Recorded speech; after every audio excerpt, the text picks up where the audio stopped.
So, I'm sorry for the delay, but I may have to restart my computer because I also no longer have an operating system. What? Like I don't have a taskbar at the bottom of the page. If I hit the Windows key, it doesn't do anything. Oh, okay. Oh, I no. was about to say, when you say no Yeah. operating system, I'm thinking like the computer's just going to BIOS. Yeah, so I'll be right back.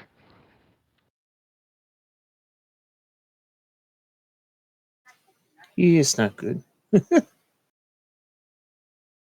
Oh, I hope it works out. In the meantime, I will enjoy my tikka masala. Nice, nice.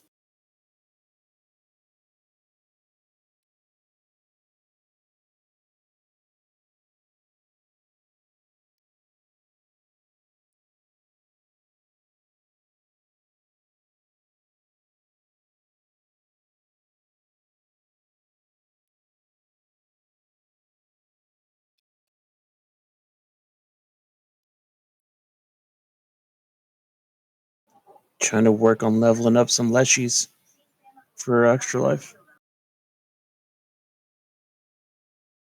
Yeah.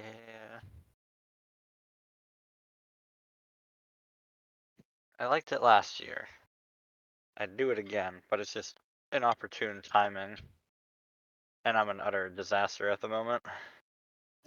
Gotcha. I'll just throw money at it like I do. Yeah, I'm not gonna have a whole lot of cash to throw at it this year, but I'll play for fun. I mean, it's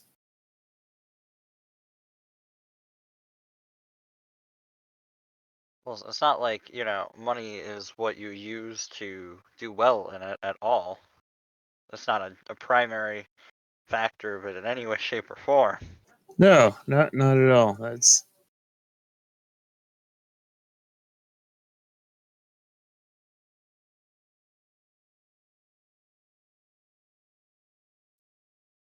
That game was wild last year.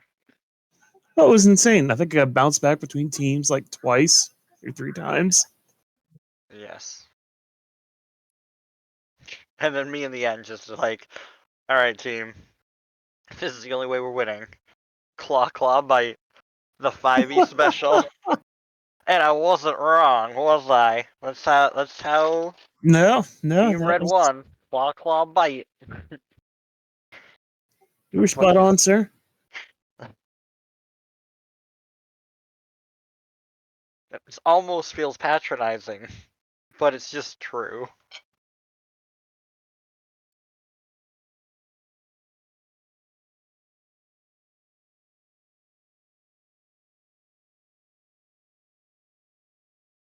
I'm trying to build them to at least level 10. I'm working on a fruit lechy druid that uses the animal companion.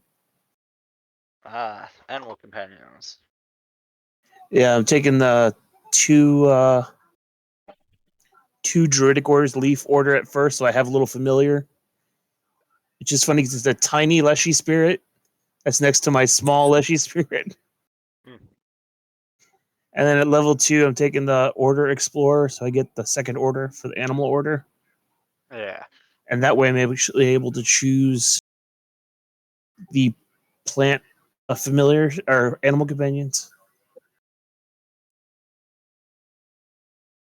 Fair enough. Okay. I have an operating system. Yay! That's good. I mean, a computer with no UI, you could still use it. It's like a car with no steering wheel. Fine. Oh, Okay. we've all done that before. Yeah, sure. You just use 2 pieces of string, pull on the axles. You just know all the hotkeys. Oh, I meant for the car. Yeah, but, we're talking yeah. The problem is the hotkeys weren't working. Like hitting the Windows key didn't bring up anything because there was nothing to bring up, and Control Alt Delete didn't bring up anything. That's when you're in a really bad place, I think, when you're not able to bring up Control Alt Delete. Okay, so we're running the game. We're gonna do it. Anybody have a backstory cutscene they want to share? Otherwise, I will roll a D500 real quick. Get you guys a factspiration question. Nothing? Okay, that's fine. No pressure. Let's see. Factspiration question. Let's see. 210. Right in the middle. Let's see. That's under party. Look around this party and the current B team. Fuck, marry, kill. Okay. Oh, If you want to abstain from this, I understand. It's just a D3 that you could add to any dice roll. Don't need to worry about, or any D20 check. Don't worry about it. Not any dice roll, any D20 check. While you ruminate on that question, would anybody like to give me a recap for a third hero point and a third hero card drawn? Don't forget to delete last week's hero cards and draw fresh ones this week. Also, you do not have a Jericho tonight, but you do have B Team Jericho. What? You'll notice if you scroll up in chat, there's a little buff that says Inventive Jericho. If you drag it onto your character sheet, you'll have a +2 bonus to crafting checks. She also is capable of doing this once per encounter and this once per day. And then her inventory tab. I guess it should give you access to her B team character sheet, huh? If it's telling you to check her other stuff. Let's see. B team Jericho. All players access. There we go. So instead of Mountain Man effect being cast on Jericho, it would be cast on your character. And then instead of Blast Boots happening for Jericho, it would happen for your character. So that's what that does. I don't think in any way this fills the boots that Jericho would normally have, but it's the best I got for you. All right. Anybody want to do the recap? Going once? Oh. Going twice? Otherwise, I'll just read what was posted in your Discord. It's pretty easy.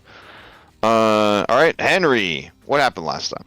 Alright, last week, in Outlaws of Alkenstar, Sunset Edition, we pick up on having to deal with a giant kaiju, which I guess is redundant, coming towards the gunworks. Obviously, the only thing we can do is use the Maw of Rovagug to scare it away. Because you can't just kill it with this giant gun. Nope, all you can do is best is scare it away. There's a whole mini game that was pretty fun. That was part of it. Grom got a head start on that mini game when he was off solving problems while we were running upstairs and climbing up things to, defuse a bomb and whatnot. And then Grom still was the person who not only did Grom take care of this ahead of time, he also then solved the other problem that we had the previous session. So Grom MVP that session. But we through our teamwork, we were able to charge this cannon up twice and blast the kaiju, scaring it away after it dumped a bunch of fear on us, as well as, I guess some religious complication that nobody cared about, and that's fine. After we scare it off, we go around and loot some things, get some dueling pistols from Vuslog, which turned out to just be normal ones, because Vuslog was what made those guns special the whole time. Love that. Love that. Yep. Let's see. Imagine having class abilities. It's crazy. Yeah.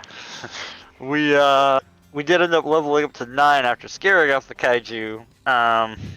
And we discovered in the aftermath that the gunworks are in disarray. Loy Aiton, head of this place, asked for us. He's aware of who we are, really who we are, because we're terrible at actually keeping that a secret. Because we're incredibly obvious and do nothing to throw off our tells. But he, despite this, having seen what we were willing to sacrifice in order to save everybody, he's willing to give us more information. And that there's more to do to help handle things. Apparently, there was surprising everybody, he said sarcastically, the top secret project going on around here was Pyronite. And the stuff that Loveless and I don't know, the sketchy wizards or whatever, sketchy mages from Nex and Gib, they wanted this Pyronite, and it seems like they're heading to the falls. The falls that are in Alkenstar, that are basically the literal currency of the realm, so to speak. Because without it, it's literally months or even years of economic and actual structural recovery. There's let's see. We try to figure out the best way to get there because almost certainly they're already there before we can get back, and we don't have a week to fuck around. So what do? We ask them, what is the most ridiculous thing that you have available to get us back to Alkenstar? And they put us in these cannon gliders that they shoot out of the maw, and we glide, and Grom pilots us into the city. And you know what? It works out. And Grom, again, another thing Grom does. Grom, MVP. Without him, we would be dead. However, well, they say Alchemist comes online at level 9. That's when they honestly, finally, yeah. New Alchemist comes online right away. Oh, okay. I'm just using the archetype, and it just don't. They say goblins named Grom come online at level 9, so thinking that's all right. Keep going. No, keep going. but yes, we arrive at the city. Oh yeah, somebody also had the smart idea of purchasing Snapleaf Talisman, which are really cool 9 gold piece items that work as Featherfall and Invisibility if you need them. So there was that. Look through the items, guys, at Archives of Nethys sometimes, and you'll find some interesting stuff. Anyways, we get to the city, and we send Boomer out to go figure out information. Go talk to Phoebe or whatever, because we need to figure out where the city Pyronite's actually going, because there are a number of possibilities. And as we do a little bit of talking around and whatnot, Boomer returns and tells us the barrel bullet is closed down and that Phoebe's wife went missing. And then Phoebe went missing, it sounds like, a couple days ago. Turns out, was it Shoba Lazarius isn't in government custody anymore. As he was being transferred out, he and the transfer officer went missing. Man, who would have predicted that? I mean, what kind of crime drama are we in? The streets are wild, people are rowdy. I have a note that says a zombie was stoned over some immigration and undesirable riot or something. Yeah. I guess the immigrants were eating horses or something, I was told. That's at least what I heard. Let's see. There's even more people missing. Dozens of river folk in the last week disappearing by night by the river. And Emilet the Alchemist, who's some traveling medicine show character. No idea who he is. Boomer also gave us a couple of moderate healing potions that I don't know if we ever determined who took those, so hopefully somebody did. Oh, in regards to Emilet has gone missing, and his crew is looking to hire some mercs to find him. So that's a recent missing persons case that they haven't gone to the police about, because you might not know this, but snake oil salesmen are actually criminals. Oh, weird. Also, I did not know that was a quest. That's not on my quest tracker, so I missed okay. that. Yeah. So that is that. Well, it was at the very end of the session. I was kind of rapid fire throwing them at you. Yep. Anyways, there's a couple moderate healing potions that we needed to make sure we took, and also we come to the conclusion that Shoba is probably, getting wrapped up into everything it can, because Shoba's Pyronite was very unstable. And if you're trying to cause a terrorist action, unstable is probably what you want. And I do recall him being a very unstable individual. Let's see. And then for this week, we have to make sure to find out who grabbed the healing potions, and Henry needs to purchase some oils of unlife real quick. Okay, fair enough.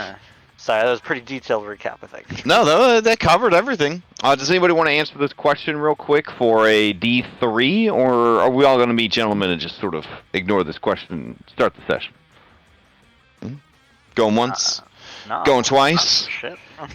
Oh, dang. Resources is resources. All right, Henry, balling that one. All right, going once?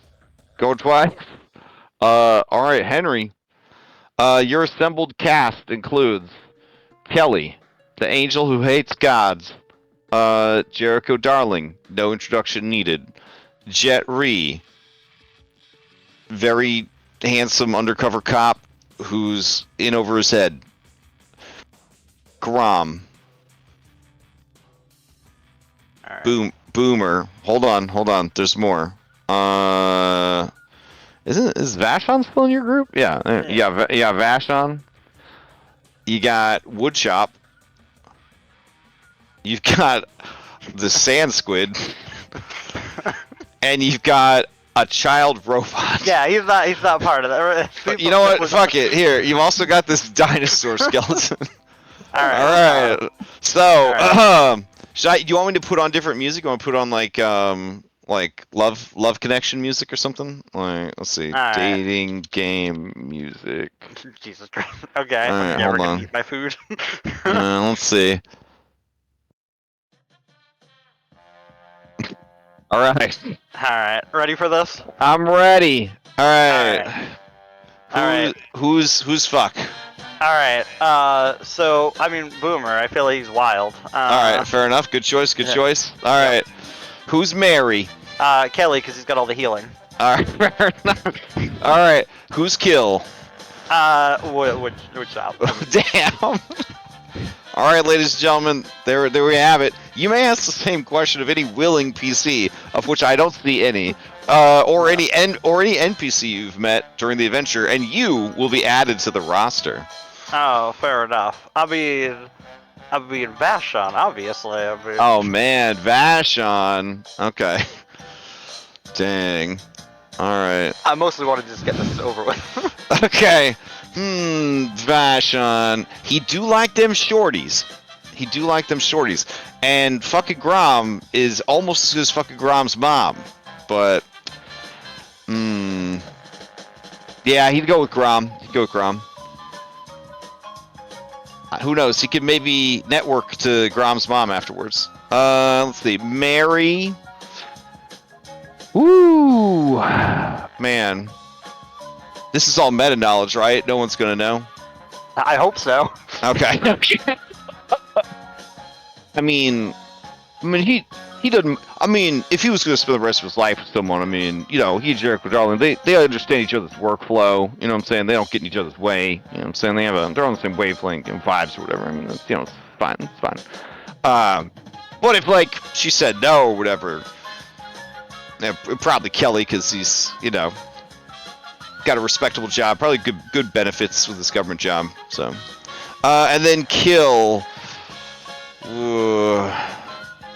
Yeah, probably Woodshop. There's just something about him. So, okay, yeah. Good thing Woodshop's part of the B team and is indestructible. All right. Just wanted to kill him. Wonderful. Let's see.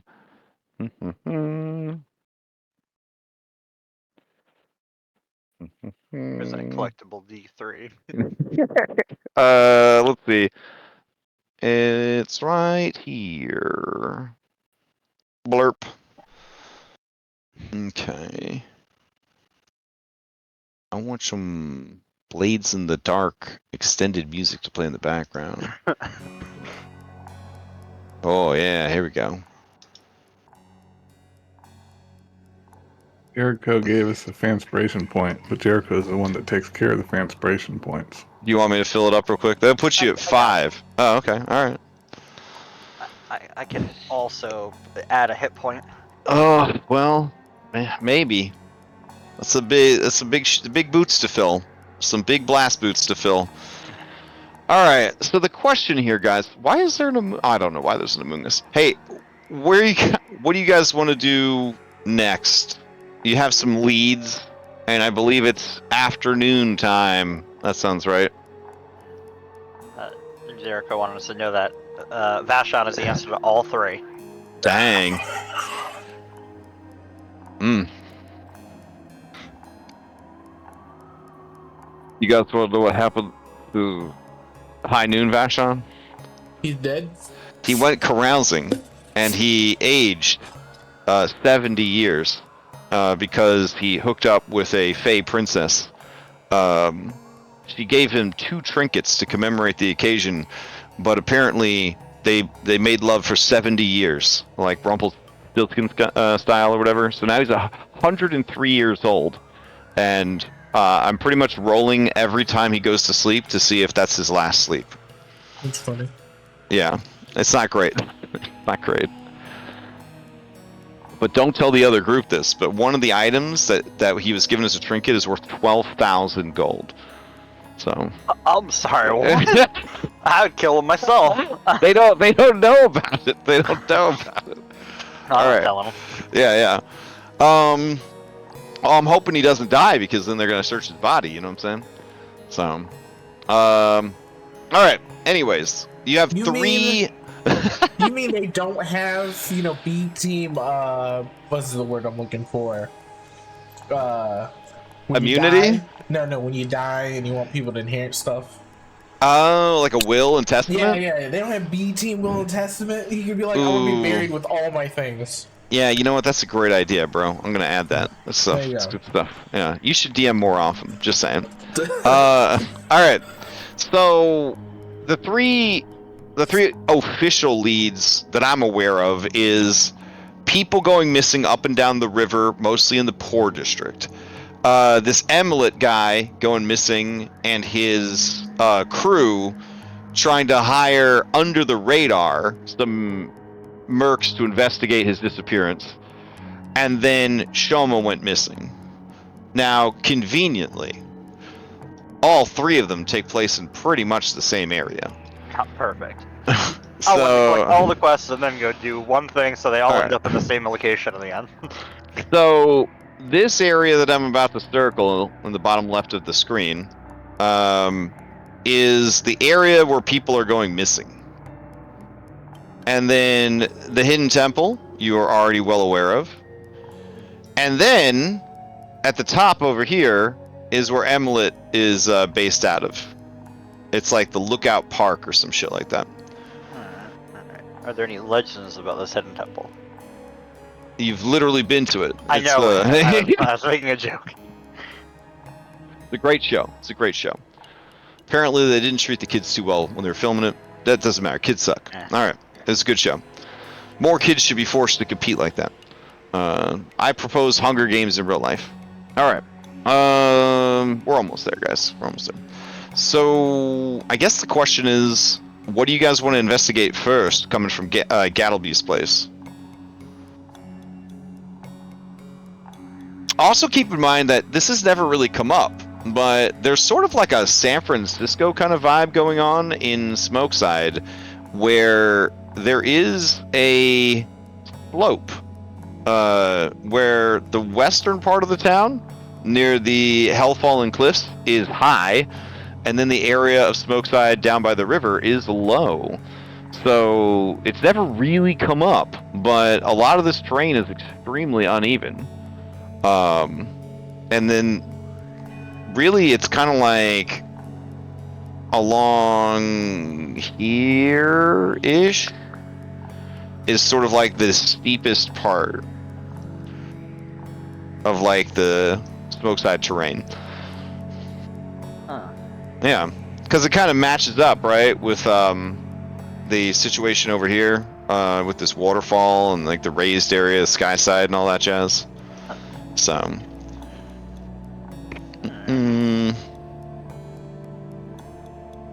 Man, I sure hope there aren't earthquakes that frequent the area. oh man, Horrible. or if a big explosion happened that Yeah. took out like a dam and flooded the city or Yeah. something. Yeah. So, you could start here and then work your way up, or you could start at the top and then work your way down. I don't know. If we're here, it feels like we should top down, right, team?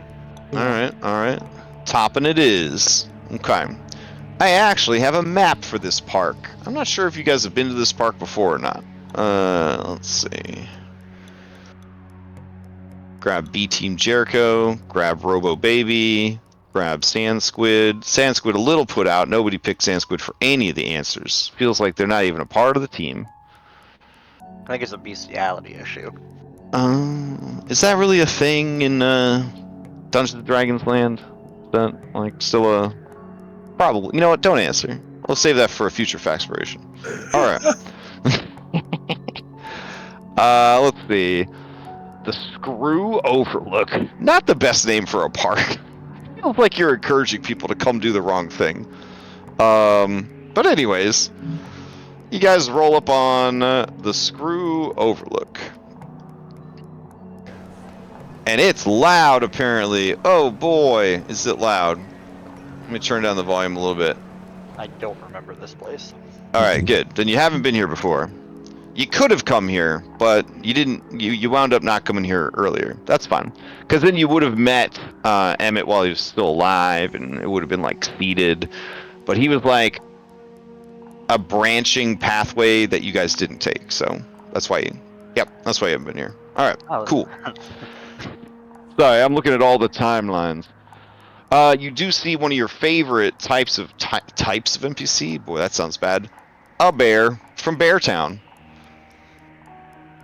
And not to be cliche, but look what he's selling: honey. Mm-hmm. Henry double checks that Grom is next to him. This stinky Okay, citizen is a citrus salesman. He sells citrus products and produce.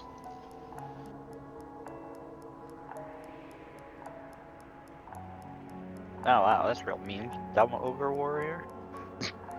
Constant citizen. I never rise from the basics. Yes, this is back in the day when NPCs still got named properly. Good times. Good times. Inoffensive citizen. This is great. Alright. Alright, team. Talking people, go talk. I'm gonna have some of this curry right now. Okay. Dang. How did you know there was a guy selling curry? That's crazy. Alright. Are you guys using mundane disguises? If you are, just send the disguise to chat so I know which one you're disguised as. Henry's gonna stay in his power armor, and I think he'll be fine. Okay. Alright. My natural one. Okay, fair enough.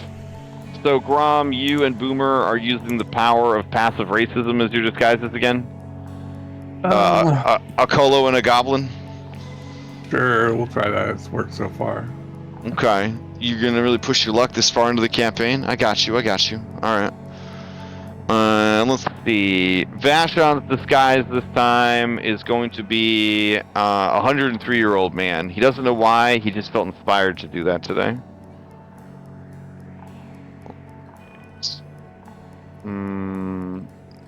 Yes. Disguise kit. Whoop. Old man. Alright. Let's see. Robo Baby is just gonna be himself. Squid's just gonna be himself. Kelly, what's your disguise? Oh, Tom Silverheel? Nice. Good one. Alright. Meow. Though I think at this point, Tom Silverheel might have his own bounty on his head from numerous crimes, like, you know, breaking that incredibly expensive window, traumatizing all the guests at the Ark Outlaw, impersonating How an did he do that? He was had a different form at that point. It was the woman. Oh, right. The woman was disguising herself as. Oh, it's very confusing. Yeah. Okay. I can't even keep track of your crimes. There's so many. Alright, so Grom, looks like you're leading this investigation. If anybody wants to have exploration actions, post them to chat so I know what they are. What is this? Is it a wall of some sort? It is a fence. Fence? Yep. Are you able Good. to see? You able to see through the fence? Yep, looks like we can. Yeah. Then I don't know why, if you can see through it, they wouldn't have made it so you could just go underneath the fence. So let me make that possible real quick. I guess because it's uncivilized if to go under the fence. I mean, you really should go around, but now you have the option if you wanted to go under the fence. I know that you are outlaws, so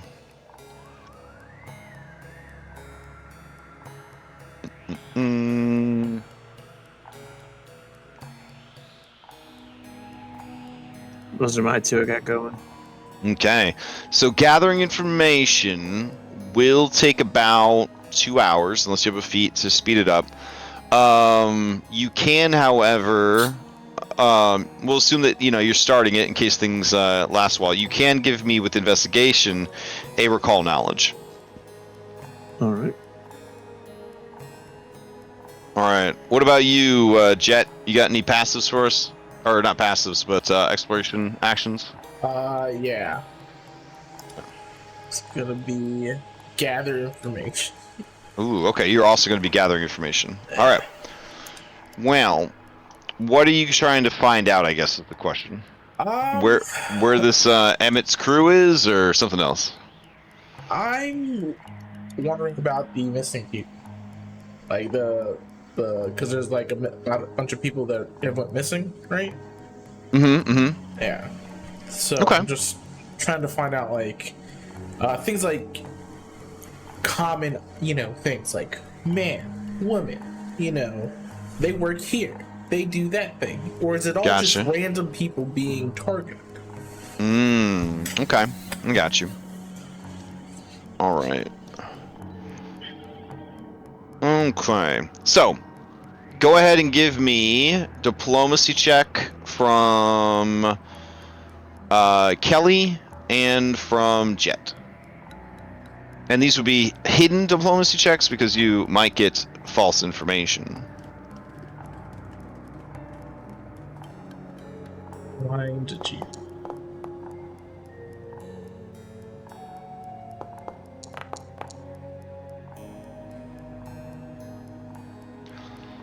All right.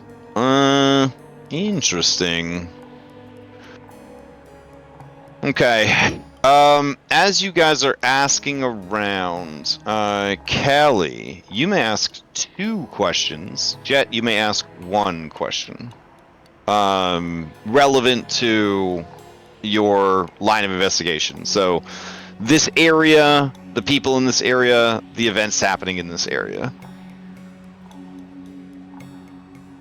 And then also Kelly and Grom, with your checks, you know an awful lot about this area. Now, I already gave you guys the history lesson of the screw in earlier books, but it's a big-ass metal screw that they dry dock ships onto, and then it slowly and perpetually turns, raising and lowering ships all day, all night, on a very strict and accurate cycle.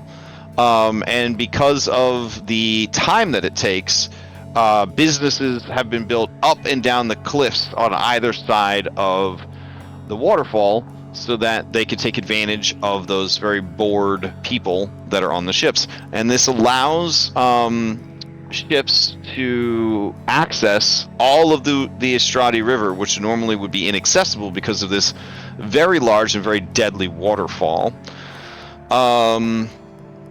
Let's see. Do you learn anything else interesting? You also know that Emilet is quite skilled for a uneducated alchemist. He is self-trained and has gotten in trouble before for claiming he was a graduate of the university or affiliated with the university. But he is famous for selling unusual and strange concoctions, and he has a weakness for exotic plants, particularly carnivorous ones, and will frequently be on the lookout for anyone selling carnivorous plants or carnivorous plant cuttings or seeds, especially from the Mwangi Expanse or the Mana Wastes. And that you do find out that he did in fact go missing just the other night. Actually, he went missing last night, and his crew, led by Farnell the gnome, have put an ad out in the, underworld, as it were, the Thieves' Cant network, that they are looking for some investigative type mercs who could try to help them figure out what the hell happened to their boss. And they are located right over here. Thieves can't what? Now, Incredible Emilet's traveling medicine show employs some very beautiful actors and a very talented musician who basically they do like infomercial style minstrel plays about his products, and apparently it works really well. People just the dude makes money hand over fist.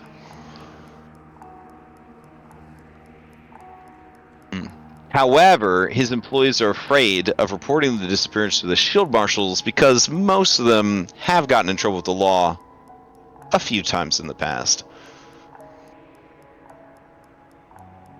Oh, why are we talking to them? Because Whatever. There's been disappearances up and down the river. That's like the big buzz from that the Boomer picked up on the streets, and your government contact and her wife have also gone missing.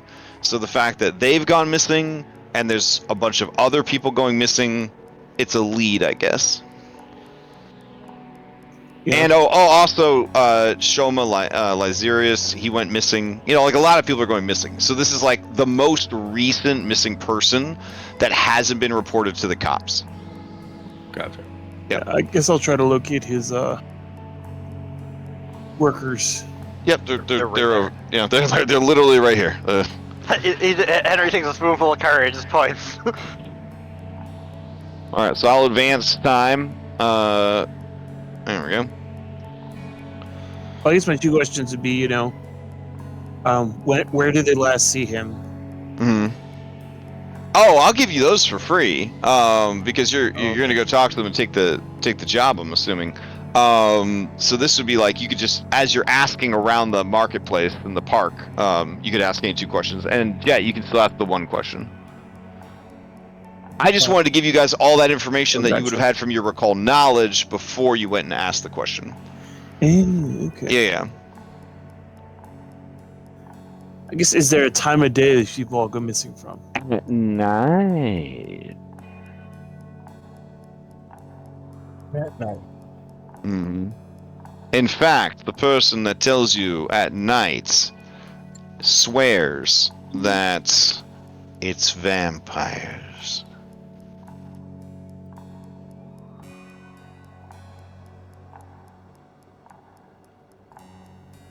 I guess my follow-up will be, have there been any new faces in town, in the area?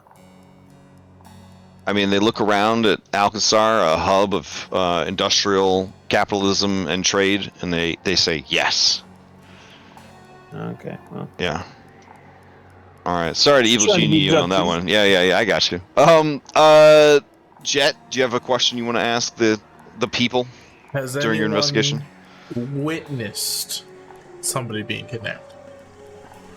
Someone has.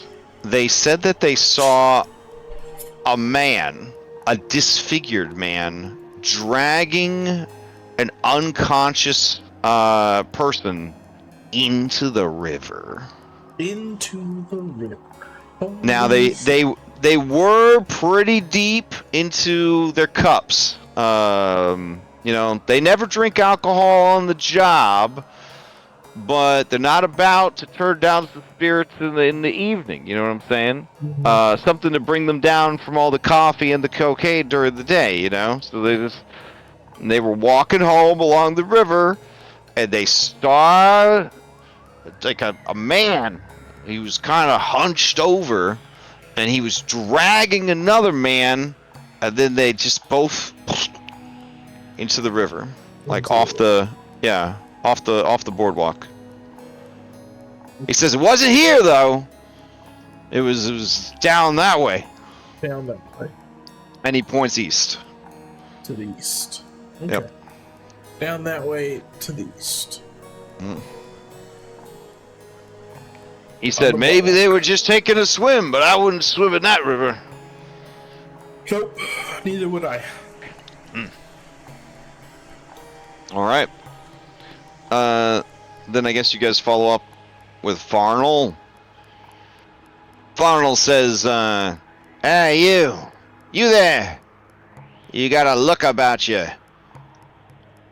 You looking for work? We're looking for mercs who've got a keen eye and a lot of discretion. I resemble that request. Look at the DM's moving your miniatures over. He's watched so desperately for you tired boys to engage with the adventure. He's picking up your miniatures and moving them over there. I'm sorry, man. It's the weekend. Yeah. Grom, what are you doing over there? He's checking out the bear and the honey. Okay. Do you want to buy some honey, or you just hanging Yeah, out? he's gonna buy some honey, and he's talking to the bear. Okay. Asking him how he likes, how's it being a bear in Alkenstar? Oh, he tells you all about Beartown and that it's a great community. It's not just for bears. Really? Yeah, and then How's the real estate prices there? he's a bit disgruntled, a bit gruff about it. He feels like they are not as good as they could be. Like maybe they're being taken advantage of a little bit. I hear ya. Us goblins have the same thing, man. Yeah. He points out to you that awakened animals have been a thing for pretty much as long as magic has existed, maybe even longer than that. And it's kind of weird to him that it's taken so long for them to get any sort of recognition as a as a people, like a free thinking people that might have their own ideals, trying to kind of build their own sort of heritage and history in the world. They thought that coming to Alkenstar things would be a little bit different, but the only jobs that the bear folks seem to be able to find is as beekeepers or fishermen. It just feels like they're being very typecast. Yeah. Some of them have gotten jobs as security and muscle. And then his muzzle kind of blushes a little bit, and he says that there is a market for snuggle bears. I see. I can see that, yeah.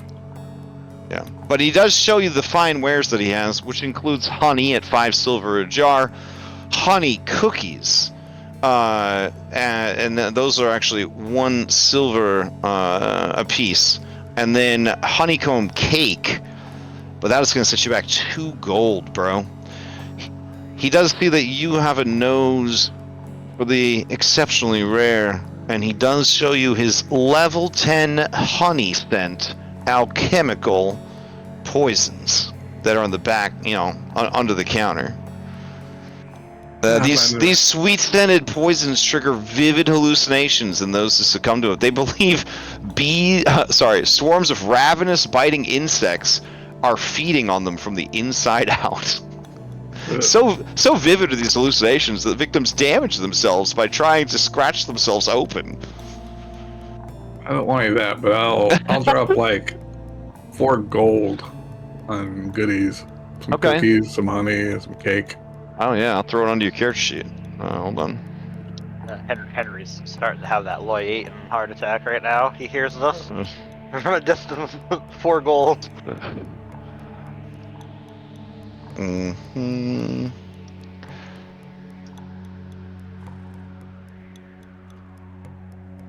He'll thank him for his time and head down here to the rest of the group. Okay. See what they're up to.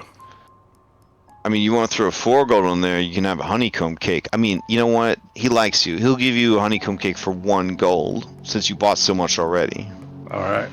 Alright, so mark off 3 gold total. There you go. Thank you, bear brother.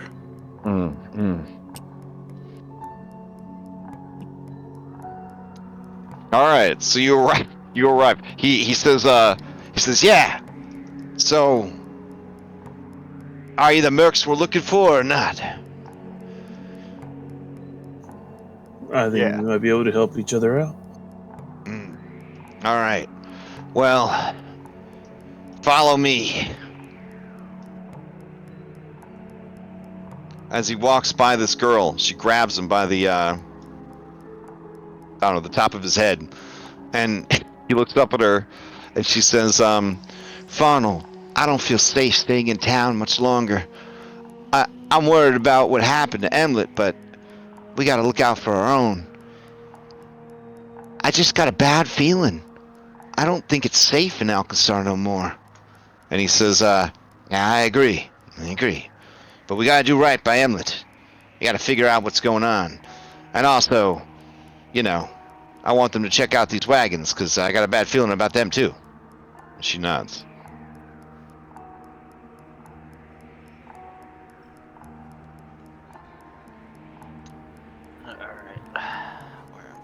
Alright, so this is Emlet's wagon over here. Okay?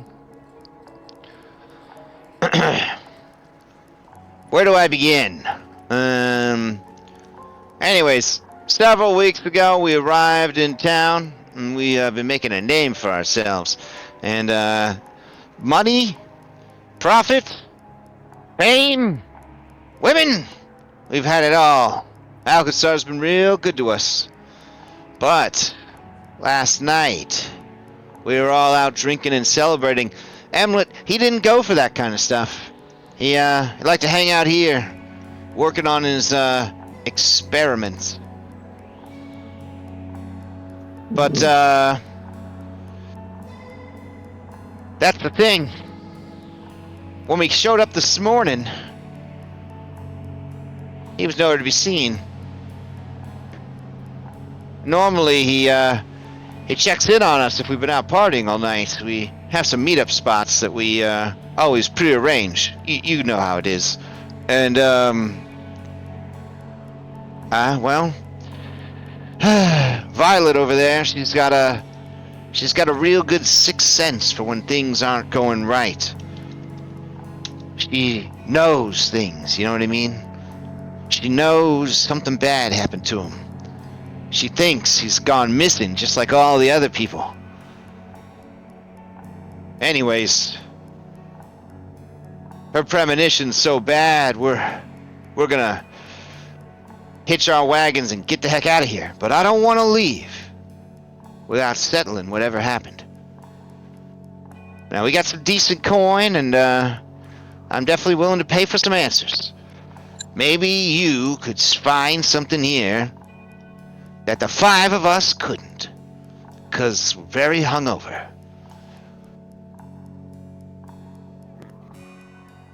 We allowed to go inside the wagon? Oh, yes, absolutely. So, the door to this... Oh, I guess I don't read this to you, right? That's the Dungeon Master's job. Okay. So the door to this sturdy wagon hangs slightly askew. This wagon over here. It's, this one. Inside is a cozy living space with a small bed on the western wall. Shelves cover the other walls, crammed with books, jars of reagents, and pickled creatures, many of which are plant-based. The cabin shows clear signs of a struggle. Shattered furniture is scattered throughout the room, and shards of glass sparkle on the floor. Oh, it's an investigator's paradise! If everybody could throw some exploration actions into chat, I'd really appreciate it. Let's do it. Flying team. I think I'll gather information again. Alright. Well, remember, gather information so that it takes 2 hours. This is if you just try to like investigate, Well, you just do it. investigate, Yeah. Sorry. No worries. All right. So if you're doing a search, you roll me a perception. If you, which I see. If you're doing an investigation, you give me a recall knowledge. If you want to have advantage on these, you would spend the hero point before rolling, and then check the little box that says "Give me the best of 2 dice rolls." Where's see investigate? Where's search? Search. You may have to drag it onto your seat if you've never used it before. Yeah, you have to browse for it. Yeah, there's like action, and then there's exploration. Yeah, it doesn't look like you have that one added yet. Alright. Do you want me to add it, or are you gonna grab it? Did it. Okay, sweet. All right, and then go ahead and throw out a perception roll for me if you have not already.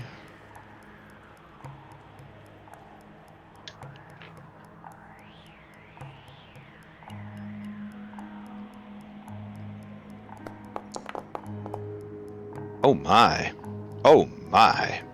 Okay. I see things. Okay. Oh, because you can investigate and search. Nice. Yeah, I can I can always do investigate, and I get one other. All right, so this is kind of neat. If you move into the wagon, the roof should disappear, and you should be able to see like inside. It's really cute in there. Yeah. Anyways,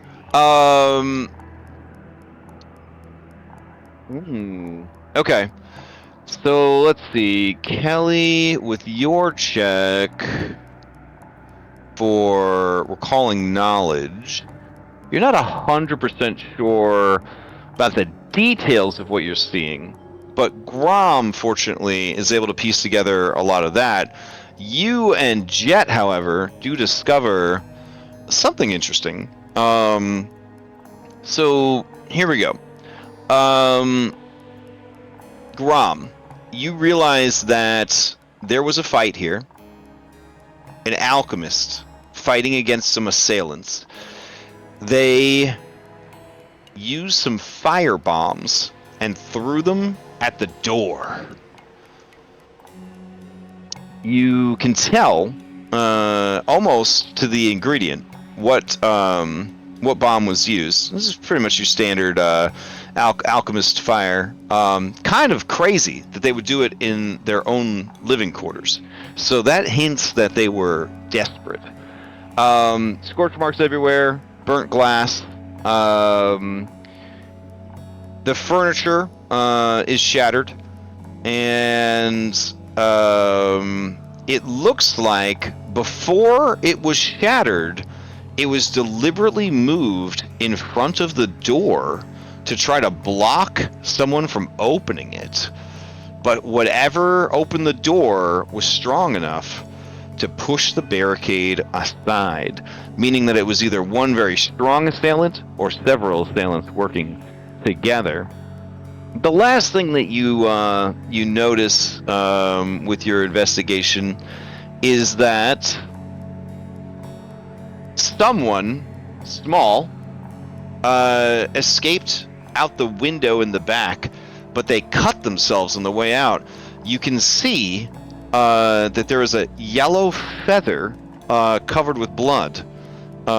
Checking with Farnell, you do realize that Emilet was in fact an awakened chicken. Huh. I will pass this information on to everybody else.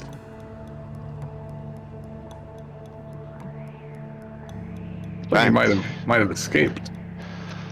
You, I mean, this would be when you could do like your 80s detective thing and say that the chicken flew the coop, but that might be inappropriate. I will say this, Kelly, you and Jet, but not Henry. Maybe because of his helmet. I don't know.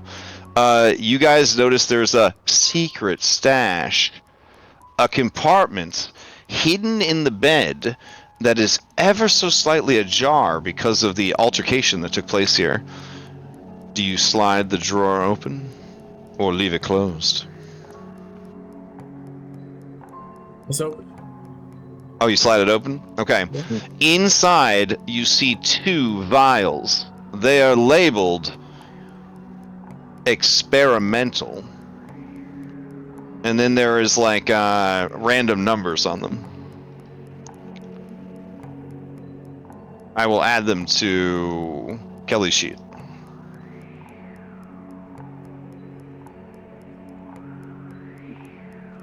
All right.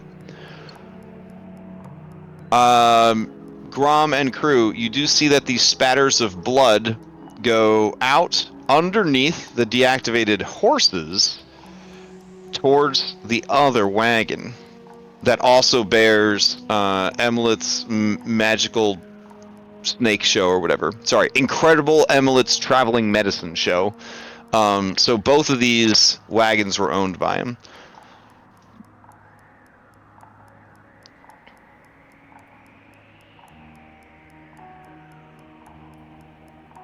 his crew is watching you guys along with the B team, like they're seeing like a live action detective show play out.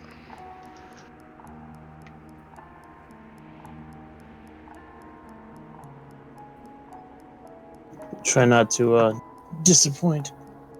Farnell says, "Oh, whoa! What did you find? Where are you going?" Please don't interrupt me, Mr. Farnell. I'm in an investigative fugue right now. Oh, I'm sorry. Of course. As he backs away, this guy says, "Didn't you hear him? He's in an investigative fugue right now. Let the man work."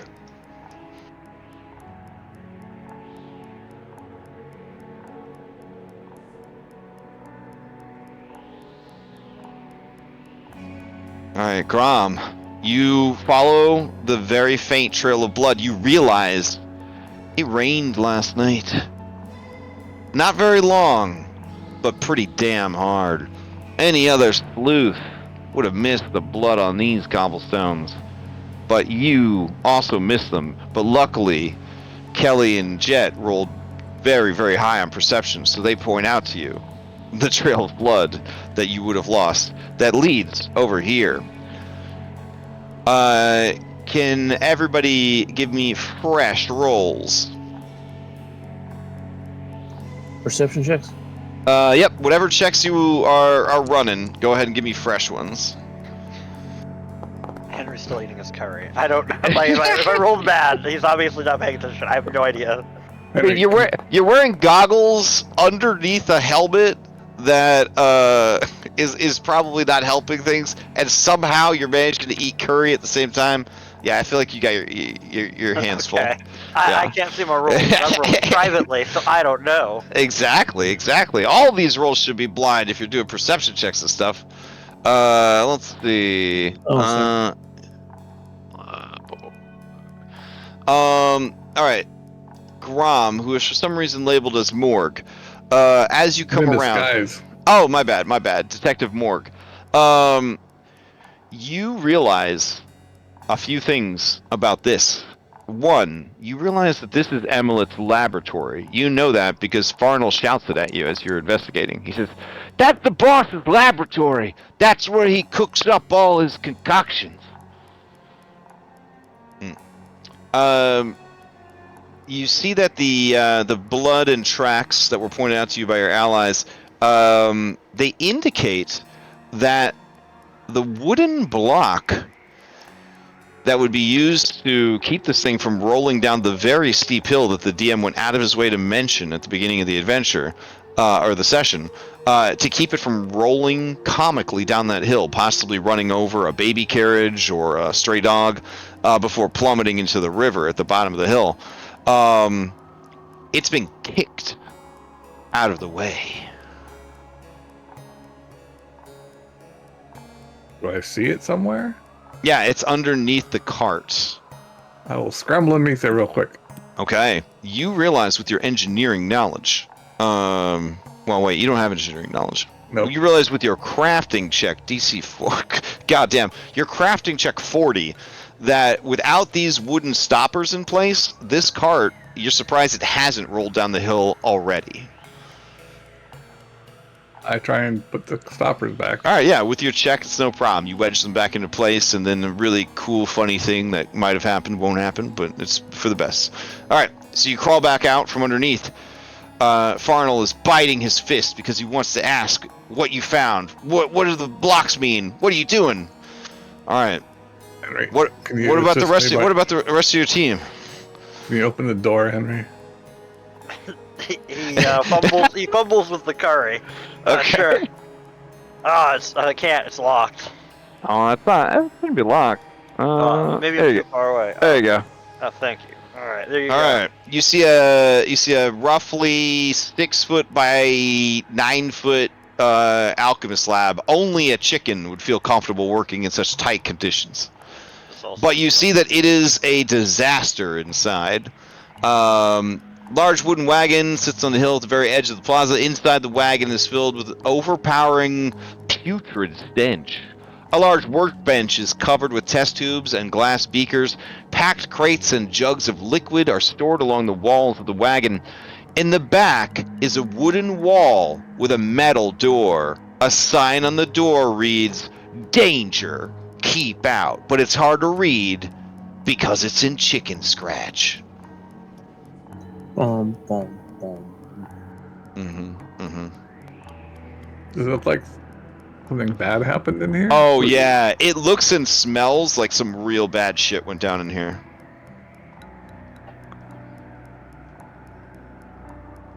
Oh, there's another door. You mind if I go in? Go right ahead. Yeah. You polite? All right. As you go in, Kelly, that putrid smell is just overpowering. I need you to give me a recall knowledge check as you smell that dankness.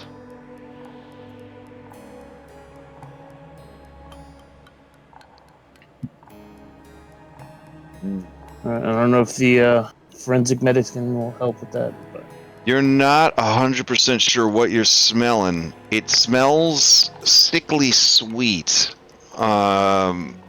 Sort of like, I don't know, like rotten meat left out too long in the heat. There's a sweetness to it that is somewhat enticing, but the enticement of it makes you feel violently ill at your own cannibalistic instincts? Question mark. It stirs in you a forbidden hunger. let's see. That's the secret Wendigo sauce. Alright. We're gonna knock on this door, see if we hear a response. Okay. All right, you listen at the metal door and you dink, dink, dink. Yep. You think you hear something rustle on the other side of the door. I'll shout out, are you okay in there? There is no reply. I need you to give me a fortitude saving throw, please.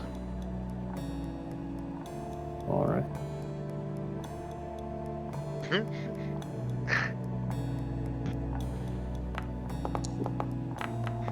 Oh God, Alright. yeah. Your senses are so like fired up right now that like you are like you take of this aroma and you are sickened.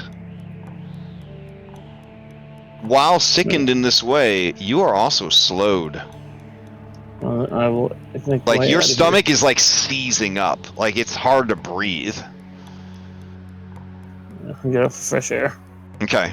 As you exit back into the fresher air, I mean, you are right by the, well, it's a heavily polluted river up here, but it's still better than being in there. You take a deep breath of the city air, and you still feel violently ill. You can, of course, make yourself throw up if you want. We're out of combat, so you don't have to keep rolling until you do. You can just vomit. It's fine. Okay, yeah. I will. All right. Yeah. All right. Then you should be able to get rid of sickened and slowed. All right, Henry, you watch, well, everybody, you watch as Kelly kind of staggers out and just vomits his breakfast all over the floor, or the ground, excuse me. Is this door here up in front on the wagon where Grom is? That seems to go in the same spot. Let me check. That is a window. It is a shuttered window, but it does look like it goes to the same place. Can I look around the window, like the edges of it, to see if it looks like somebody might have crawled in there recently, like any yellow feathers or anything, chicken feathers Well, stuck to it? what's interesting is this is not the same as the window that was over here. This was a nice glass window with like curtains and stuff. This is like a metal plate. Like this is like a latched panel, similar to the iron door on the other side. Is it latched from the outside or the inside? It looks like it would open from the inside. I'll just try and open it then, I guess. See if... Okay. You do find that it is locked. Nothing the keymaster couldn't handle, though. Yeah, I'll give it a try. Okay. All right. You are looking at a DC 25. Stand. These horses, by the way, are deactivated right now. Oh, wow. Okay. So that is a critical success. So that's 2 successes. We're out of combat, so it's fine. We'll just say you unlock it. All right. Okay. Open it up. All right. As soon as you open it up, we have to roll into initiative. It's a good thing I already went to draw my weapon. All right. So you can use perception, or if you were doing something different, you could use that skill. So Grom, you could use thievery if you want for your initiative instead of perception.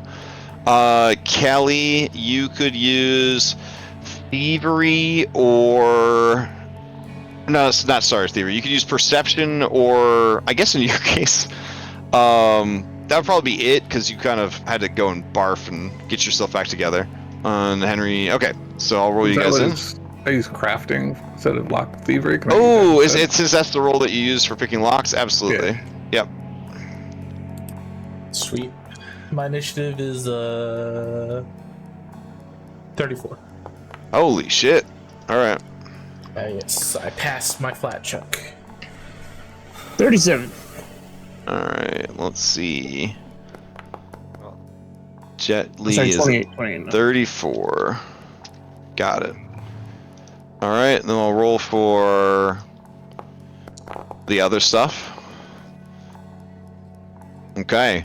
And then let me change out the music. Let's see. Sorry, everybody. I think, it's initiative modifier. Add 2 more to that, because now it's a 17. My initiative modifier. Oh, man. Yeah. Are you already on top of the initiative? So Oh, no. 36. 36. Still got beat. Time traveling gunslinger. You still got beat by a fighter. That's fine. That's fine. He's my ally, so him going first is not that bad. To true. clarify, Henry has a bowl of curry in his hands, and he's barely paying attention. I mean... Alright, let's see. He's got those dad instincts where he just like grabs the baby. Alright. Henry, you're not sure why, but all of a sudden, you're like, what the hell is going on? There is a foul stench. Let me see if it would make it to you. 1, 2, 3, 4, 5, 6. It would. So give me a fortitude save. Okay. I shall. Alright. Wow, that was pretty bad. 2. Alright, you'd only be affected by one of them. 25 is going to be enough.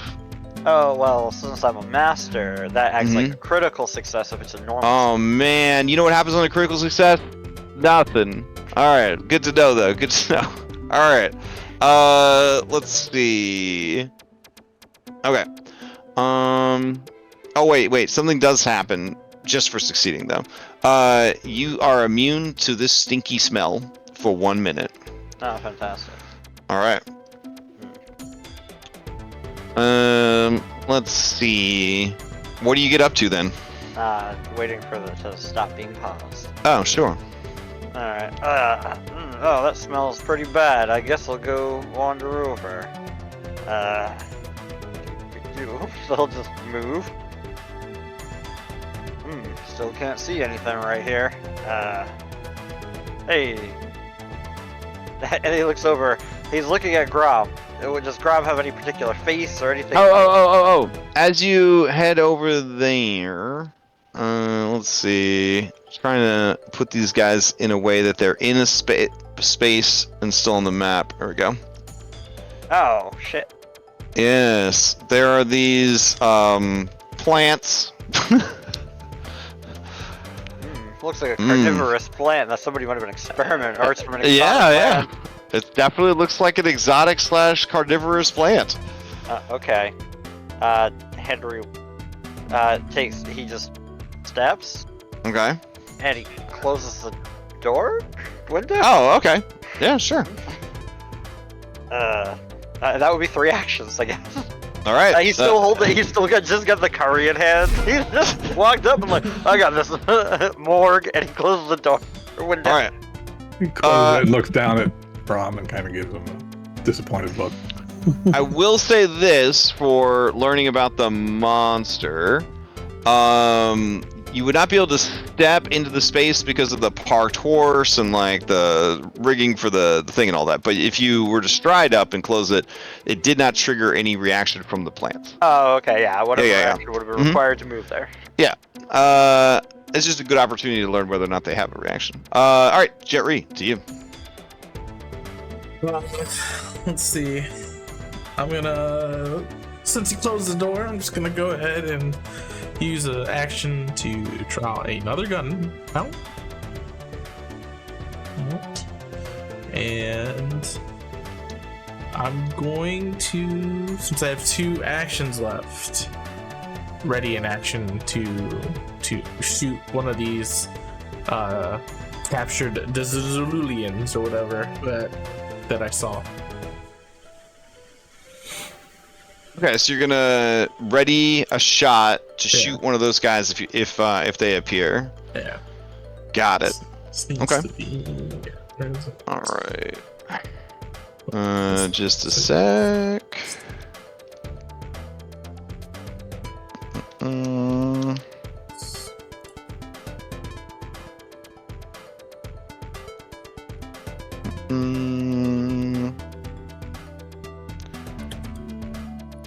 There was something missing.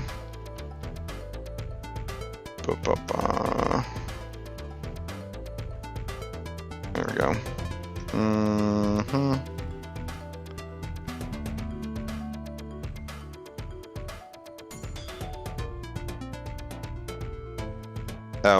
Oh, here.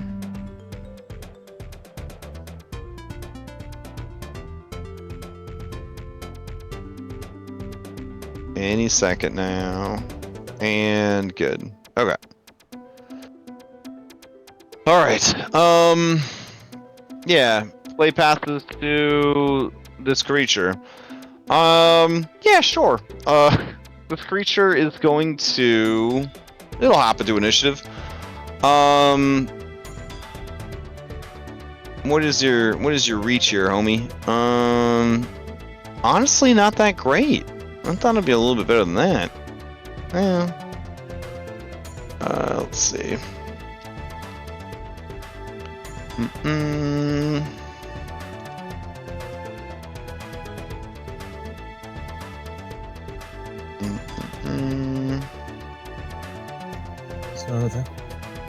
Oh, sorry. I didn't mean to sound like I got disconnected there.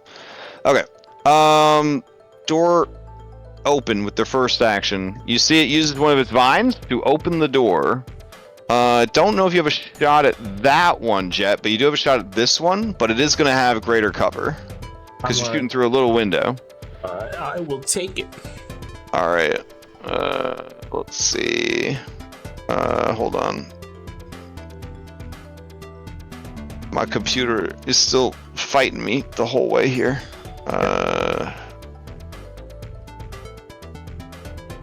Take the deal before. Well, I like to apply cover before people roll because, you know, the game will tell you, like, yeah, you did it. And then I have to be like, nah, you didn't do it. All right, go for it.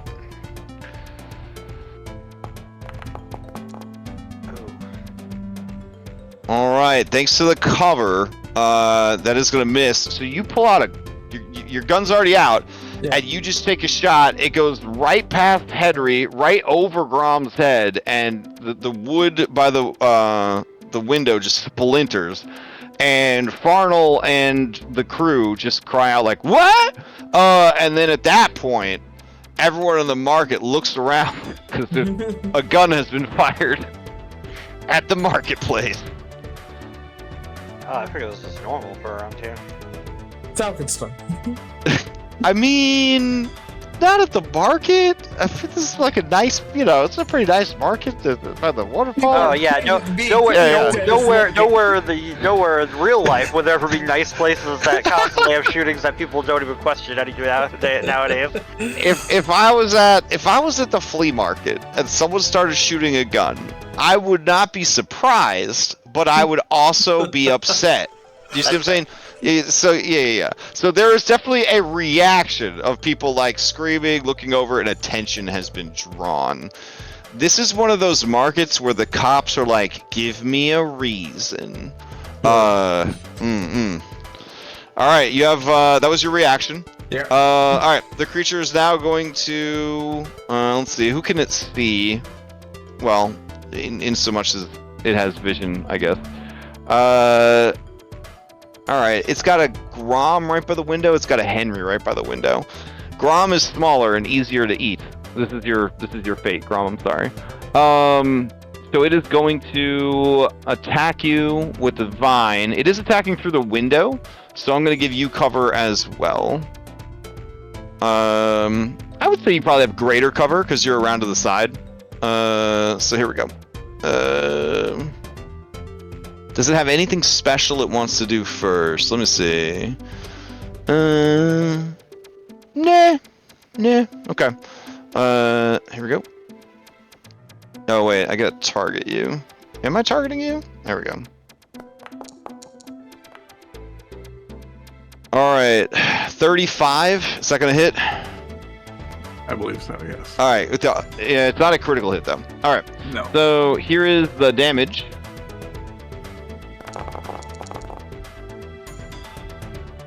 Alright, and then the creature, this has grab, so its last action was to strike the list grab.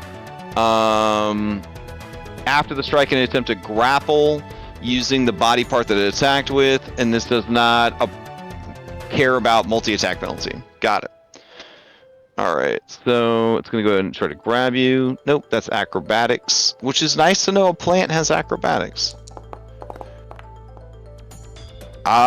Is a 36 gonna hit your fortitude of 15? Yes it is. You are critically grabbed, so you are restrained. Okie dokie. Alright, it's not done. Then, with its third action, it is going to constrict you.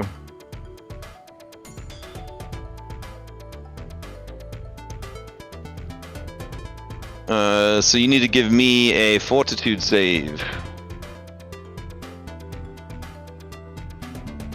It's a basic save against 2d6 plus 2 bludgeoning. So that is you're gonna take half the damage. All right, so you take half of that. All right, and oh shit! One thing I forgot is Jet. If you could give me 2 fortitude saves because of the stank coming out from the thing, and then Grom, you haven't started your turn yet, so you don't need to make it yet. But Jet already had his turn, so he would have had to make the. Okay. Okay. So you are sickened, and as long as you're sickened by this effect, you are slowed. And then as long as you are within the aura that these things are extruding, you are at -2 circumstance penalty to recover from the sickened condition. So it's real bad. All right. Play then passes to the other one. Alright, the other one is going to... Oh wait, sorry Grom, you would not have taken that other damage because it had to use one Pac-Man to open the door. Or the window. Alright, so you do not take that damage from the constrict. Alright, Henry. You are a slightly easier target. You have standard cover through the window. It's going to attack you. It's feeling ambitious, I guess. Here we go. This is gonna be vine attack. Aw, that's gonna miss. And then it will attempt it at map. That'll go. Alright, and then it will spend its last action trying to grapple you. Here we go. I don't think it's 27. Well, nope, because your DC is a 30, right? Okay. So it's unable to grapple you. So it just whips you with its tentacle, its vine for a combination of bludgeoning and acid damage. Oh, got nothing for that. Alrighty, that brings us to Kelly. Oh, Kelly AFK? Alright. Might as well use it. Wounded rage. Alright, so then I'll move Kelly down and we'll have Grom go. Alright, Grom, as your turn comes up, I need you to give me 2. Okay, I shuffled you guys around. Grom, I want you to give me 2 fortitude saves against stinkiness.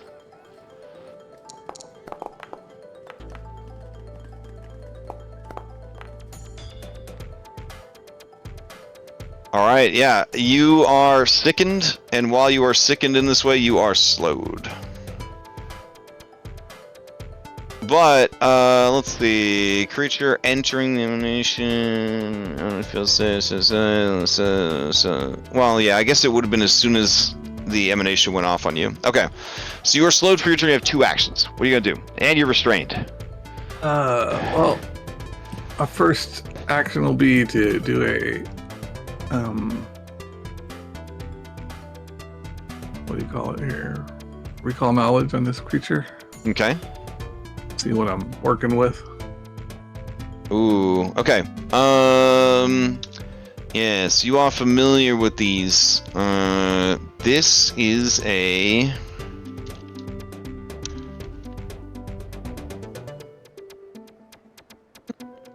Let's see. Okay. Yeah, this is a venom bell. This is some kind of carnivorous plant from the Mwangi Expanse. Let's see. It has a pitcher-shaped body, gaping mouths, sharp teeth inside. They have semicircular eyes that blend in with the joints of their vines and leaves. Yeah, they let out a disgusting yet enticing smell of rotting meat. You may ask one mechanical question about them. Is there any element that they are weak to? They are weak to cold. Cold, alright. I will then attempt to escape. Okay.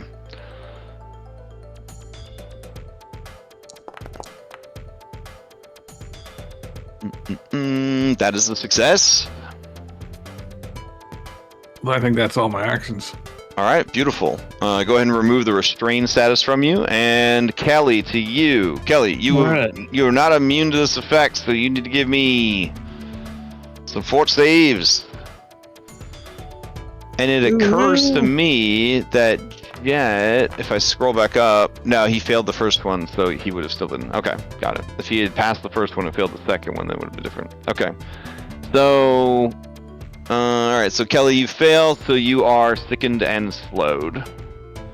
So that would take place before your turn actually started up, so you would be 2 actions for this turn. Oh, I guess I'll do 1 action to make myself vomit. Oh, okay. And a medicine check? No, I think it's just another fortitude save. Let me see. Sickened. I know I have too much dignity as a player to throw up, so I always do it after combat's over. You feel ill, sickened, blah, blah. You can spend a single action retching in an attempt to recover.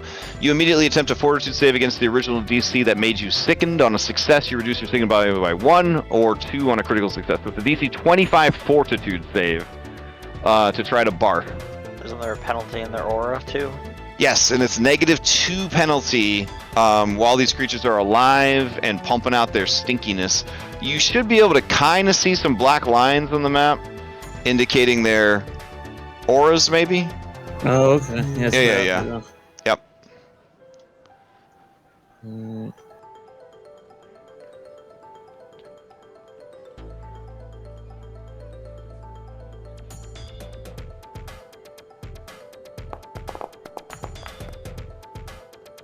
Hey.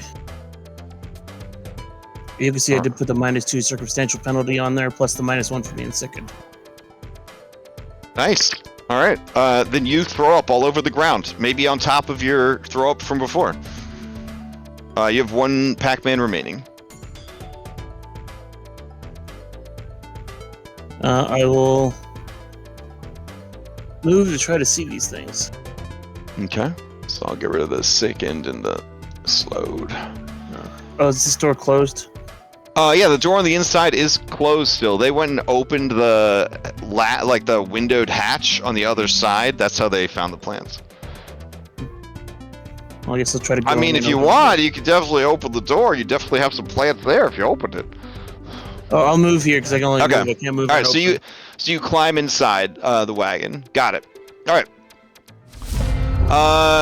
The response time of law enforcement here, it's obviously not going to be 6 seconds, so you guys should be okay for this combat.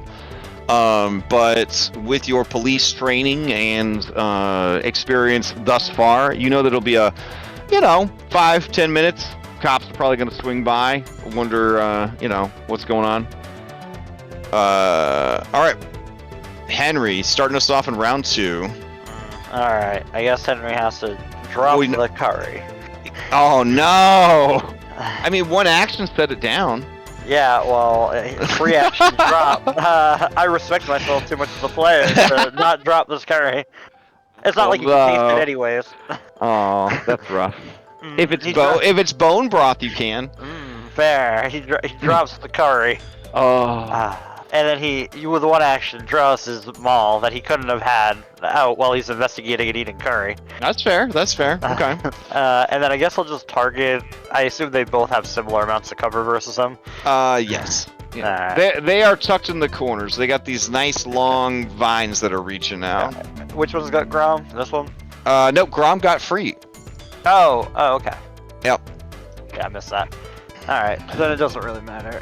We'll just, we'll Dare to hit We'll and close the door. Yeah, I know, I was thinking that, because I can't free action change my grip, but then I have to spend another action to equip the weapon properly. Doesn't make a lot of action economy sense. Plus, you can shoot it and move away. Alright, he's gonna just attack this one here that is not within the jet sight, hoping that helps us take it out. Alright, so 1 action to grab the thing, and then he's good. Do we do this? Let's just attack it a couple times. Let's be simple. Alright, does it have its cover on? It has its cover on. Alright, let me... Oh wow, that's a terrible roll. I got a bunch of hero points. We just want to get this over with. Alright.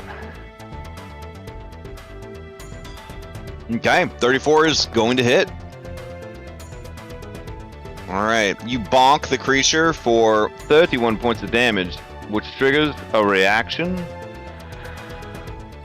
Alright, as you bonk the creature, it violently sort of makes like a gurgling sound, and then you see what was down on the floor of the wagon is a kind of massive lump. Let's see. Roll me a d20. Sure. I got something. I'll fix that later. Oh, even? Okay. So it almost looks like a man-sized lump down in its root structure that very rapidly travels up the length of one of the vines and then is violently vomited out and into, let's see,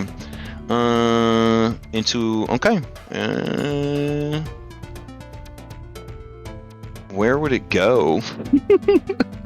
I guess it would just go right here.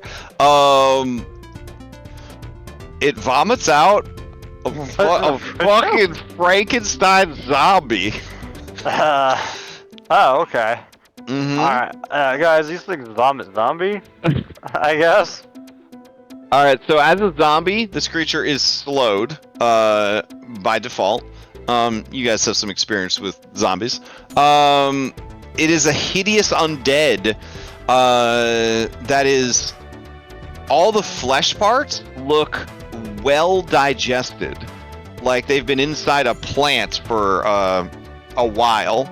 But there are mechanical parts as well that seem to be relatively intact. They spark with occasional bursts of electricity. And the creature is rolled into initiative. Alright. Well, I might as well just attack again. Okay. He's just gonna try to strike the captured again. Okay. Hope for the best. Nope. That doesn't have that many hero points. Alright, he just shrugs and says, well, here we go, guys. Alrighty.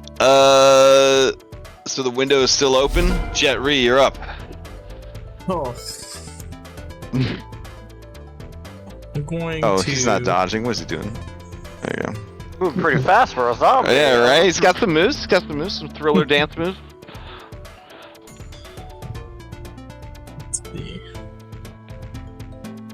Going That zombie to single. running reload. These horses are deactivated. They're in the way. Yeah, they are. So you just treat them as difficult terrain, essentially.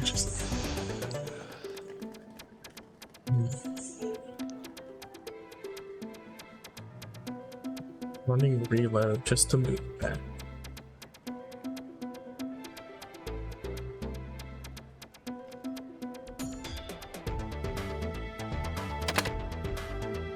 I'll move back here. What is this?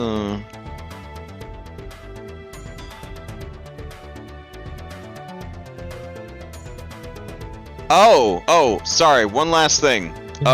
When it vomited this zombie out, sorry, there was so much going on. There was a tremendous amount of bile and saliva that splashed everywhere. Grom, you're on the other, you're to the right of the window, but Henry, you're right in the splash zone. I know that you have like armor on and everything like that. Does it provide any bonuses to against splash stuff? I think it does, right? Actually it may. Let's read it. I think specifically that armor helps against splash, which this would count as.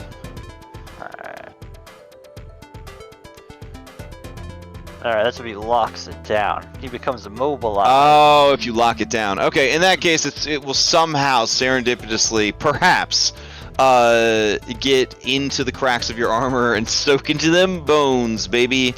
So give me a reflex save against the splash-based effect of the creature's saliva. Sure. Okay. Why not? Do we have cover? That would be a circumstance bonus. Yeah, it's already applied to your character sheet. Well, it wasn't checked off on the... Oh, okay, yeah. I wanted to check on that. Mm-hmm. Alright. Alright, yeah. You, thanks to the blast suits bonus and the cover, you avoid getting splashed by the saliva. Or at least it doesn't get on any parts that would matter. Alright, continue your charge, Jeffrey. Alright, one pip to move back here. Okay. In this little area here. Oh, I can see the shock zombie now. Mm-hmm.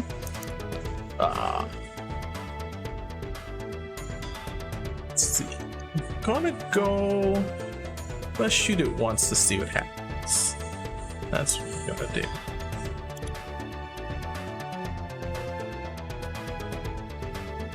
Let's see how bad it could get. I'm about to get electrocuted. This guy. Yeah, that's what I want to see. It's This fine. is the famous last words there. I got plenty of hit points. Those are famous last words.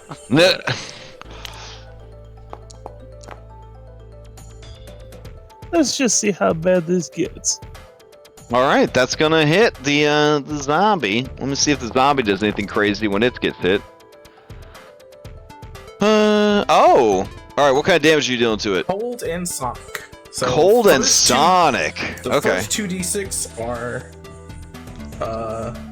the first 2d6 will be cold, and then the last d6 Sonic.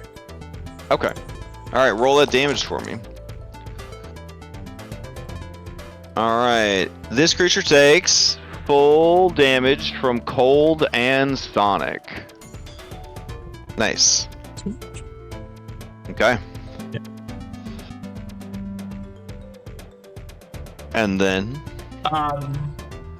So nothing crazy. let's see. Over here it says 3d6 plus 4, and then 1d6. Oh, you just rolled really bad on damage. I was like, why is it only 10? I'm wondering if anything from the zombie after getting hit. Oh no, he seems fine. Okay. Then we will go for. Let's see. Just go for another reload for now. We're gonna do. This thing can't understand me, but let's see.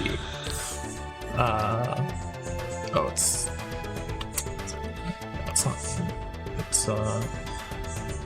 It's captures a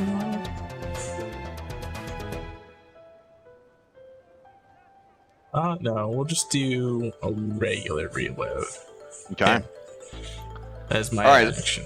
And we've determined that these Drake rifles, the reload is just sort of like stroking the rifle or like squeezing it the right way. I'm using the erratic cannon. Oh, using the Eradicannon. Okay, so you just start dumping random ammo into it? Yeah. Just like, okay. Beautiful. Yeah. All right. That's Play passes to this creature. This creature recovers 15 hit points. The start of its turn. With its regeneration. I'm nervous because I go to college in the Mwangi Expanse, and I don't ever want to leave civilization if these things are hanging out in the jungle. What the fuck? Alright. Let's see, the window's already open, and Tasty Grom is there. I think it's just gonna go for... I was gonna try to get Grom again. It almost had you last time. So here we go. Grom. Alright. Looks like a hit, even with the cover. It's going to go into a grapple. That will succeed. Oh my gosh, second. Yeah, but you were just grabbed. Both of those succeeded because of the sickened status. And now that it has you, now it will constrict with its third action. So we're constricting for reals now. Ooh. Okay, I'm gonna roll the damage. Alright, 13 points bludgeoning damage as it starts to squeeze the life out of you. Alright, that is its turn. Play passes to the sad one. Alright, let's see. The sad one. Oh wow, it remembers who the sad one had targeted last time? Wow, that's crazy. Alright. Jesus, Founder's so smart. I mean, Henry, I guess you guys will just keep battling it out. They're not super smart, so... here we go. One thing I am confused about... Oh, neat. Okay. Here we go. Alright, that's gonna miss. It'll follow up at map. And miss. And then with its last action... it's not too smart. I think it'll just flail wildly. So yeah, here's a third one at map. All right, yeah, there's just vines just like pouring out of this window, flapping around, gaping mouths nomming on your armor, trying to get at you. It's terrifying and gross. All right, shock zombie is up. It's going slow. It opens this door.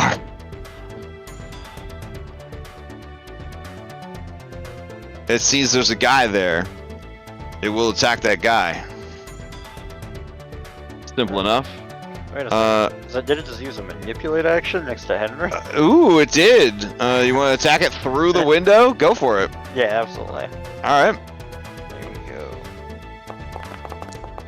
Oh shit! I guess he doesn't open the door.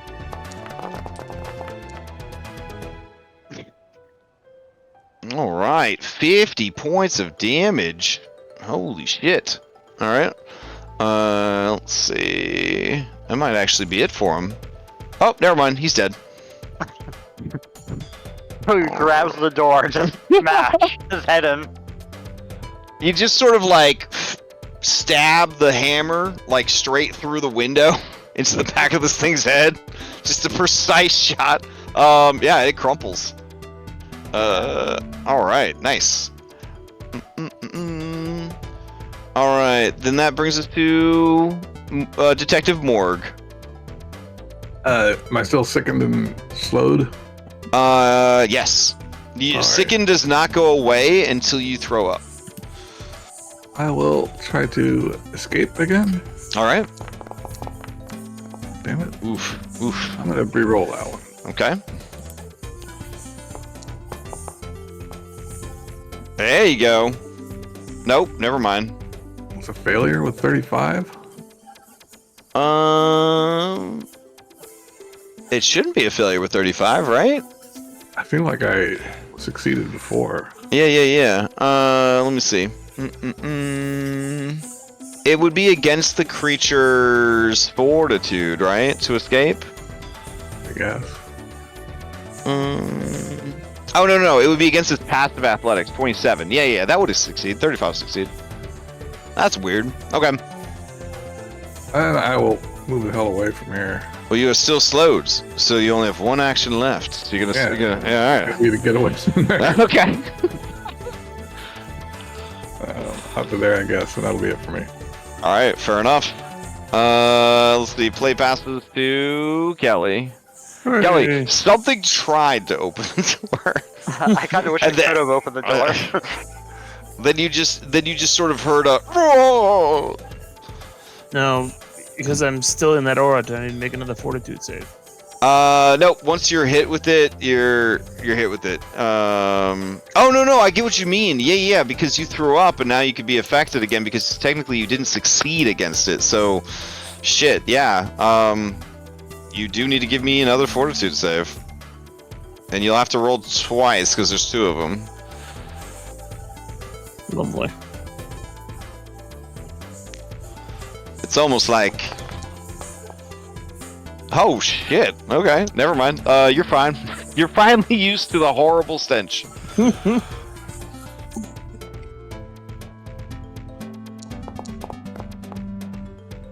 Alright. So good on both. Okay. Yeah, you only needed the first one, so you're good. Okay. All right. So what now? I'm going to open the door. Okay. This is locked. It shouldn't be locked. It's just weird diagonals in this map. All right. You open the door. You see a dead zombie on the floor. It's got milted flesh. It's covered in like a sort of a sheen of shimmering plant saliva, and then it has these weird, still sparking diodes and stuff like sticking out of its flesh. And also there's two carnivorous plants. Yeah. The flies a stratagem.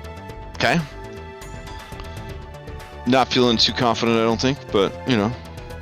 No, so we'll shoot at the other one. All right, which one are you gonna shoot at? Captured or sad? I did it on captured, so. All right, let me remove sad's thing. There you go. Go for it.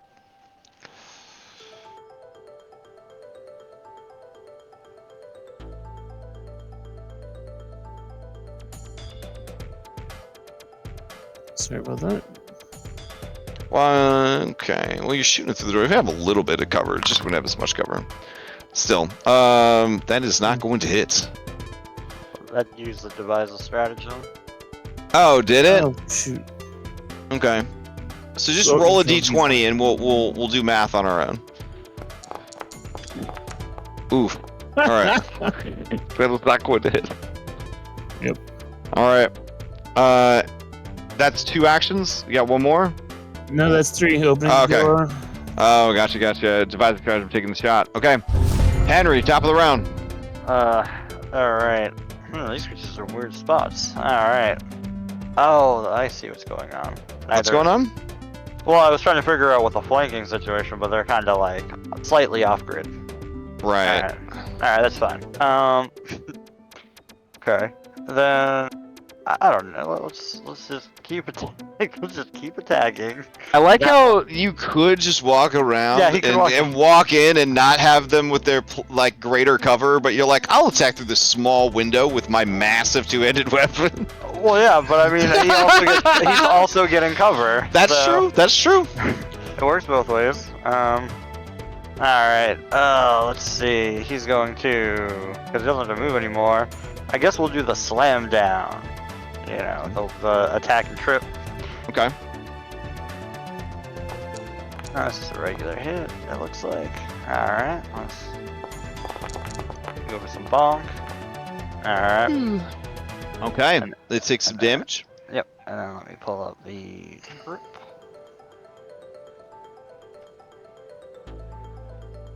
Yep, making sure that's all correct.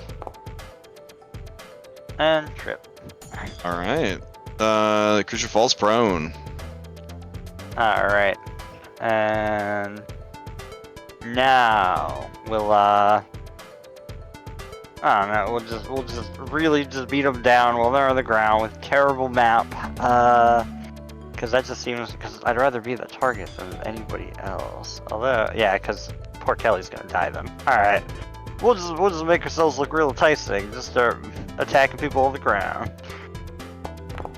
Terrible. That's fine. All right. Yep. Play passes to Jetri. I'm gonna try to throw up. Or whatever. Okay. What's Give me that? a fortitude save, DC 25. Fortitude save. Yay! All right, and you did make the second save when you had to Yeah. make the 2 saves, so you are immune to it. And now that you've thrown up, you're not sickened or slowed anymore. But you would have 1 action left this turn. That is fine. We'll go for it. Go for the impossible shot. Okay.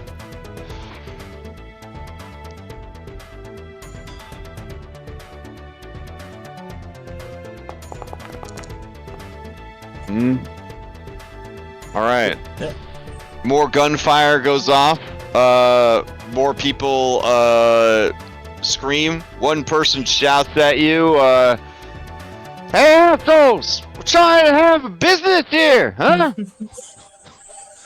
Hey asshole! There's a killer plan in here. That sounds like a you problem. Then deal with the gunshots. It's my turn. Okay. Whoa! What the? Oh my god! I'm sorry, guys. I misclicked. Oh my god. All right. Good thing we don't have like ongoing damage. I would have just killed everybody. All right. Captured is up. It's prone. It gets 15 health back, and it is. Let me see. It is not very smart, so it is gonna try and stand up. Alright, Henry gonna attack it after Okay. it stands up. All right. Oh, damn. Alright. Okay.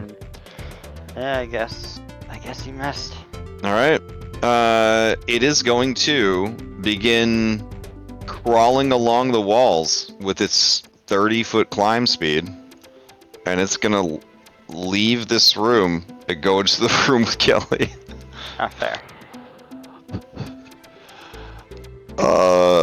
And it bursts itself out into the into the streets.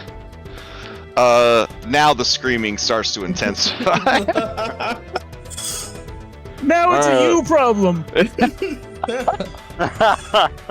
Alright, this foolish plant, it has given up its cover. It has one attack left. It is going to use that attack to spit acid at Kelly. So it's got a straight line to Kelly. So here we go. Acid glob. Go. Ah. Alright. It shoots it at Kelly. The door swings ever so much in the way, takes the full brunt of it, slams the door shut, and then the door opens back up, perfectly blocking the acid spit. And that is the creature's turn. Alright, this creature, it sees, hey man, we're getting out of here. Freedom! So it is going... What would plant do? That's what we gotta be in the mind of the plants. It's gonna use its climb speed, so it's gonna be 5, 10, 15, 20, and then I guess it'll climb on top of the wagon? That'd be kind of cool. 25, 30, so we'll put it 10 feet up on top of the wagon. Alright, can you guys see it from the outside on top of the wagon? Ish? Yep. Okay. Alright. It shouldn't have any cover anymore. Alright, now it's got 2 actions left. It is going to look around. It doesn't really see Henry, right? Because you're down and it's up. It does see Grom, though. Alright, Grom, it's going to open fire on you with its acid glob. I don't think you would still have cover 4 on this thing, yeah. So then that would probably hit. Okay. That would be a 33 then without the cover. Yeah, it hits. Alright. You would take this much acid damage, which is very manageable acid damage. But when the acidic spittle hits you, you feel it soaking into your delicate flesh and that of your familiar / brother. This is amnesia saliva. You start to forget everything. Who are you? What are you doing? Who is this goblin bursting out of your chest? For starters, you are off guard. Alright, this is an ongoing mental poison effect. So, I guess at the beginning of each of your turns... It's been a while since we had poison. Let's see, an effect with a straight deliverance poison... Yeah. Okay. So yeah, affliction. So, I believe it's at the beginning of your turn. You would have to save against it. Let's see... Okay. That is its second action. Third action, it recognizes this little bastard right here. Oh man, he doesn't like that guy. He's gonna vomit at that guy. Fair, he does have a spittable face. Yeah. The target is out of range. I don't think that's true, bro. You're here, and he's 21 feet away. He's definitely in range. See. Oh, I had the wrong one opened. Okay, there we go. Wow, it's very strict. Like, this does not have range increment. This is a limited 30-foot range. Oh my. Oh my. Will they still pay you? I don't know. He takes 24 points of damage. He's not a level 1 guy. So he's still alive. But he screams as it hits him right in the face like a fucking Jurassic Park character with one of them spitting Dilophosaurs or whatever, and he's just like ah.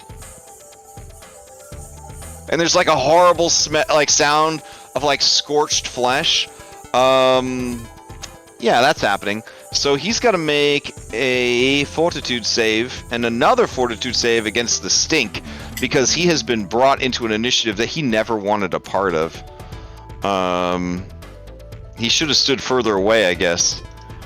Alright. Alright, so he is slowed and sickened by the effect. And he has also forgotten who he is, what he was doing. All he knows is pain and suffering. And he is off guard as his memories are wiped by the saliva.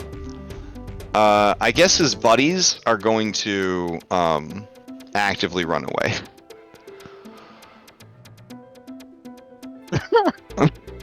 They do not want to get rolled into initiative. Jericho, newbie team member. All right. Well, Detective Morg, how would you say the investigation's going? He doesn't know anything about any investigations. He's not sure why he was here, why this thing's spitting on him. But he's gonna It get would the be hell rad if all you know is that you're Detective Morg. You only remember your fake identity. Oops. out. Maybe to there, 10 feet here, and he's gonna try and. This make lady's like, don't come up here. Do I know you? I hope not. What do I? Oh, it's macro, isn't it? What's it called to make myself puke? Do you know? Is it Oh, actual? you just do a Fortitude save, DC 25. Okay. Dude. Just a bit outside. Yeah. All right, that's it for him. All right, so Detective Morg, who can't remember how he got here or why there's a goblin bursting out of his chest, you run away from the danger, and then you try to throw up the sickening stench all around you. Oh yeah, and you have a -2. No, you would have been out of the thing, so you still wouldn't have made it. All right, Kelly McLean, All right. you're up.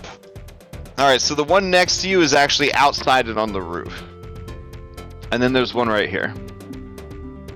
I think we'll take care of the And one you can that's see your friend down. Henry through the window.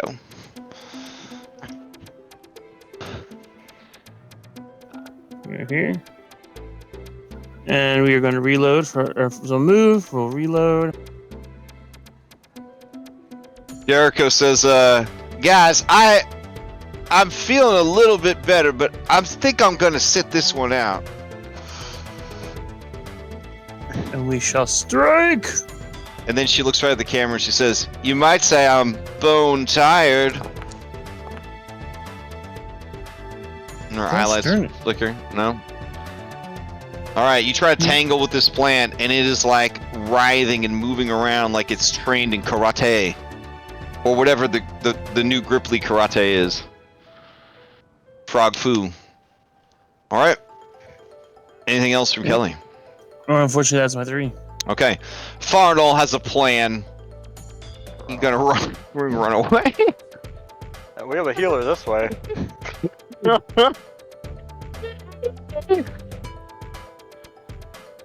Suffice to say, panic is breaking out, but these are seasoned merchants. They're not abandoning their stall. They're just pulling out their guns. Alright. Top of the round, Henry. Alright, let's just summon You can charge. do it. Ah, perfect spot, Kelly. And then he will strike with a sudden charge. Dice rolls not so good today. Alright, that's fine. Alright, that hit. Yep. He hit it. Alright, yeah, it did good damage. And then I guess he will just follow the map. Okay. Wow. Alright. Alright, Kelly, hope we got this.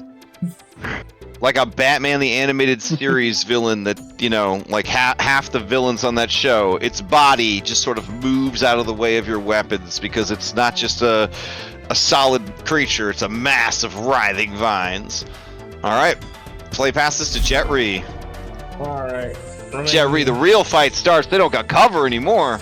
Yeah, running reload. Okay. Come on. Do it.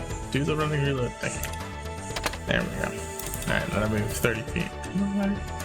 10, 15. You got this, Jet? I mean, not Jet. This is not Jet Ree. Everyone, that is not Jet Ree. You've got this, Ree Jet. Target Gets that required. guy. And You can target sharks. woodchop. I'm fine with that.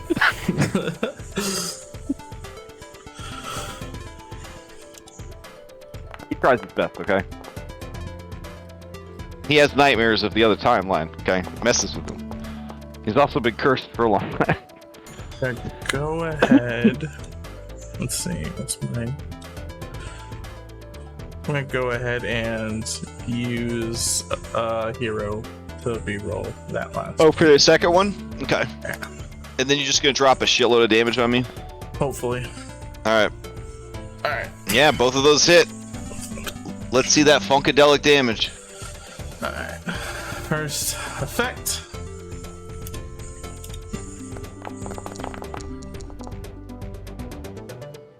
Slashing and fire is the second one. Ooh, did you say slashing damage? I did say slashing damage. Slashing damage? I did say slashing damage. Okay, they don't take any special damage. And then Wait.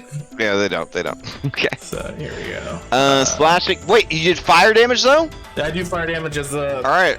As you land that fire damage, you see that their regeneration deactivates. Clutch.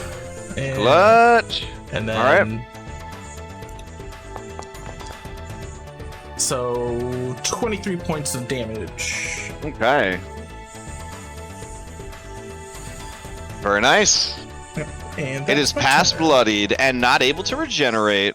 Alright, as the turn comes back around, it doesn't get 15 hit points back. It realizes now that things are dire, but it's also not very smart, so it's just going to attack. Let's see, there's two people there. And this guy hits it a lot. Alright, can't go for you. Alright, let's see. No cover. And just a straight up attack. Oh, that'll hit. Alright, it will try to grapple, for it knows no other way to live its life. It does. You are restrained. Why did I have a -2? What do you mean? Well, I mean, it still would have hit me before, Mhm. but I was curious. It was my AC was wrong before. I don't know why. That's fine. Oh, okay. Let's see. And then it will, on its last one, you know what? It'll try to grab Kelly, but it can't actually grab him, so it'll just try to whip him in the face. So here we go. Oh, what was the damage? Let's see. Oh, sorry. The damage on yours was... I'm used to like 5e auto-rolling the damage. I can probably turn auto-roll damage on here, but... 24 total. And then Kelly, your damage comes in at... 26. A combination of bludgeoning and acid.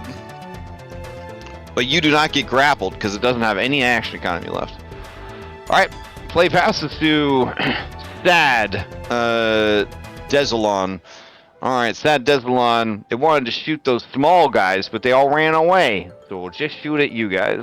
Henry. Target 2. It's going to shoot acid glob at you. Yeah, that'll hit. Alright, here's some acid damage, and then I need a Fortitude DC 27 from you. A very manageable 11 acid damage. Alright, no problem on that save. And then, Kelly, it takes a shot at you. Here we go. And misses. And then, Map, it'll take its third shot at Kelly. That'll hit. Damage. And then I need a fortitude save from Kelly against amnesia venom. No.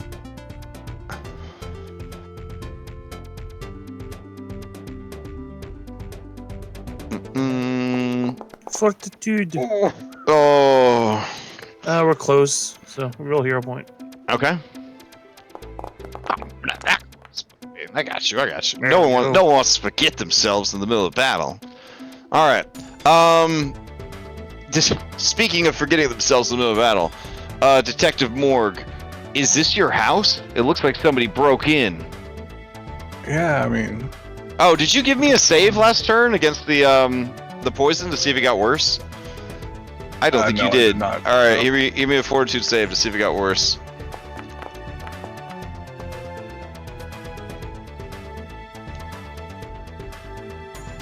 like it did not get worse. No, it actually, you actually got better. You remember who you are. Oh, thank goodness. Yeah. The clouds part. Yeah. Remember who you are. I'll try to make myself vomit again.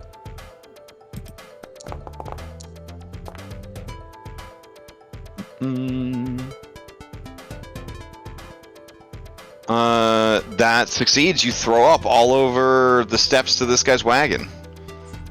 All right. All right, and that would be your turn, right? Because you were slow. No, you have. Yeah, you have one action left. Yeah. Oh. There. Okay. And then. As you run towards this girl, she says, "You gotta help Farnell. He burned his face. Where's Marnell at? He's over there." All right, I'll run over that direction for Okay. now. I can get to there. Well, not quite there. All right, that's it for me. All right. All right, play passes to Kelly McLean. All right. We're going to devise a stratagem first thing.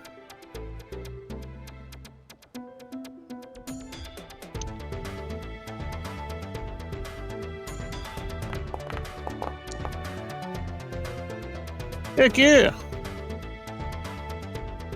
And we are going to stow our gun.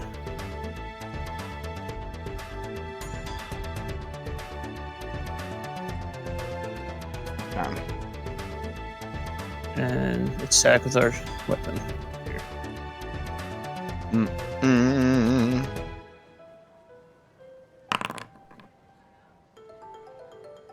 I do like that you guys are at least doing focused fire. Like, there's been so many fights in all my campaigns lately where they're just like, you guys attack that, I'll attack this, you over there attack that one, let's spread the damage out as much as possible. Action economy. I'm like, I don't know if that's how that works, but okay. 19 second sword damage. Noise. It takes the full damage from this attack. It is past bloodied. Many of its vines lay dead in the streets, but it continues to warble on, foaming up out of all of its pitcher mouths. More amnesiatic fluid. Ugh. All right, anything else from Kelly? Nope, that'll be it. Now, since I criticaled, I don't have to make critical saved. I don't have to make more rolls. Oh yeah, nope, I don't you're care. good. You only needed to make a regular save, so you're good. All right. Play fastest to Farnell. Farnell screams, "Ah! Someone help me!" And he runs this way. And he grabs at this woman, and she rolls into initiative because she's gonna punch him in the face. You know what? I'll just have her punch him in the face. We don't need more people in initiative. So she slaps the hand away, and pulls out her gun. Shit. All right, Henry, All right. you. Jesus Christ. Alright. Let's what do we got? She is an emotional citizen. Oh yeah, that's very fair. Alright, so I'm just gonna use just hopefully kill us off, use vicious swing. You know. Okay. Alright, let's just attack this. So thing now. flourish is action with What? flourish, trade or special. They require 2 moves to exercise more frequently. You can only use 1 action with the first trade per round. Oh, it's fancy. It's fancy. Yeah, like okay. sudden charge is another one of those. Gotcha. Really? Okay, fine. Now we're just gonna reroll because that's just annoying. Okay. Alright. Alright. Alright, that'll hit. It is calculating our flank, right? Looks like it. Okay. Let's see. Henry, hit by. It does not seem to be calculating your flank. But you would have only hit by 7 at that point. So. Okay, alright. Yeah. Fair enough. That's weird. I wonder if it's immune to flank. Let's see. Because normally it does a pretty good job of tracking that stuff. Alright, 25 points of damage. How do you finish this thing off? I mean, it's a plant. He just kind of smashes it, and then, I don't know, chlorophyll leaks everywhere or something. Okay. Alright. Alright. That was 2. And then... Alright, he's got 1 more. I guess. But, oh, shoot. I forget. What's Jericho's thing again? Alright, as you smash the creature to the ground, you know, as a seasoned fighter, you notice something unusual. It has the dying condition. Oh, well, I guess we'll just attack it again. Okay. Now I have Furious Focus, so that actually only applies 1 map, not 2 maps. Oh, okay. Yeah. I can post that if you want. I believe you. Okay.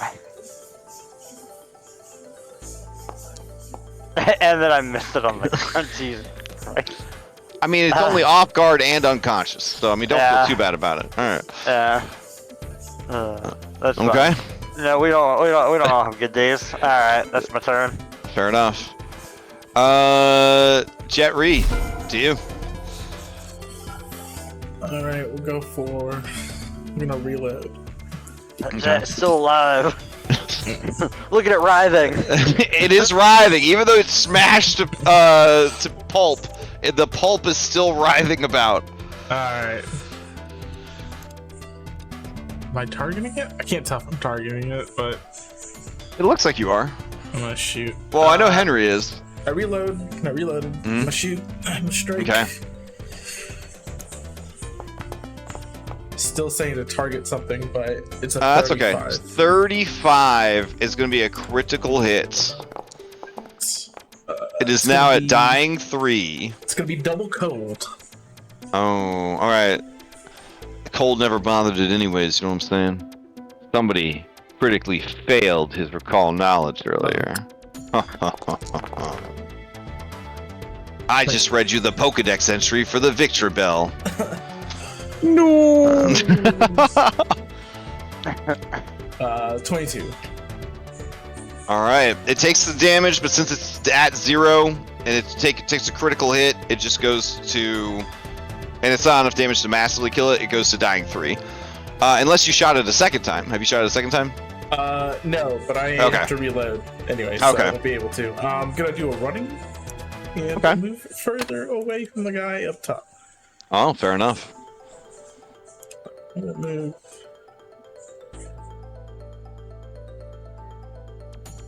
This way. Not as much. This is a pretty wild monster, honestly. Like... Alright. From the top ropes, Henry. It's gonna spit at you. Oh, am I still all grappled and everything? It sure looks like it. There you go. Damn. Okay. Let's see, restrained, off guard. That's why you had the -2 you were wondering about. Yeah. I can't seem to get it to go away. Let's get you grappled. This thing down there? Okay, I got you. Alright. The automation got you. Alright, here we go. Spitting some acid. Blurp. It's gonna hit. Here's some damage. Fortitude save. That's pretty good damage. Let's see. All right, you just make it. And then because fighter, it becomes a critical success. Kelly, it is gonna vomit at you now. Here we go. Oh no! Blurp. Well, that'll be a hit. Here's some damage for you. And give me a fortitude save. That's really good damage. Holy shit. No.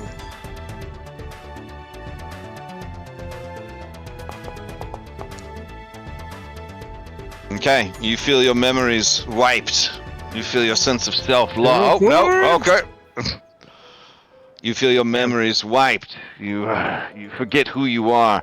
You just know that you must be a model, maybe an actor, but you're not sure about anything else. You're not sure what's going on. How you even got into this marketplace? This is crazy. So to start, you're off guard. Alright. Alright. I will say, you guys don't forget how to fight. You just forget who you are. You know how adventurers are. You know what I'm saying? Like muscle memory and all that jazz. It's got one more action. There's nobody else nearby to shoot at. Alright, it's gonna crawl along the top of the carriage with its third action over to here. Okay. It's gotta climb, right? So 1, 2, 3, 4, 5, 6. It could start making its way over there. That'd be kind of cool. Yeah. So it'll start climbing along the horse. There we go. To there. Okay. Detective Morg, aka Grom, secret agent. You're up. Yes. Brown was going to try and help out Farnell, but he's running away. I'm not going to chase him. I have other things to deal with here. Let's see. Oh, I forgot to make Farnell's fort save to see if he got over the poison. Nope. Okay, keep going. Alright, he'll spend an action to move That actually makes him confused there. and clumsy. And he'll quick draw and throw. Let's see what we got. There.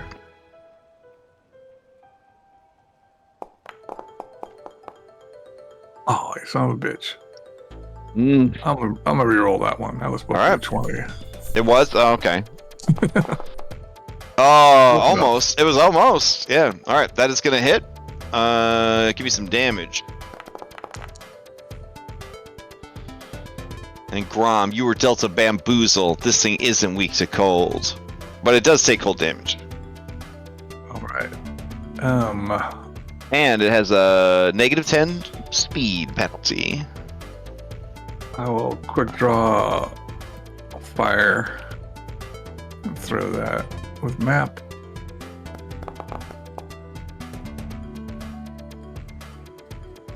And missed, but I still can get some splash damage. Maybe? Let's see. Okay. Can't remember if they changed it up and revised or not, but Oh, that's okay, fine. I don't know. Okay, I remember. It's all good. All right. That's it for play- 3 rounds. Oh shit! When you damage this creature, it triggers its reaction. Its body convulses, and what you thought was like a coil of like roots or maybe a bulb at the bottom of its body, it begins to squeeze that up through its vines, and it vomits forth the mostly digested body of a chicken dude. Well, I would have liked to have known him when he was still alive. He looked like Damn. he looked like a real fun guy. Like he looked like a guy that had lived. You know what I'm saying? If you hover over the splash trade, it explains how it works. Oh. Let's see. When you use a thrown weapon with a splash trait, you don't add your strength modifier. If the attack with the splash weapon fails, succeeds, or critically succeeds, all creatures within 5 feet of the target, including the target. There you go. Takes the splash damage. On a failure, but not a critical failure, the target of the attack still takes the splash damage. Beautiful. We're doing it right on instinct. Anything else from Grom? No, that's his actions. All right. Let's see. Play passes to Kelly McLean. Alrighty then. All right, you don't make your recurring poison save until the end of your turn. So you aren't sure who you are, but you know that you're in danger.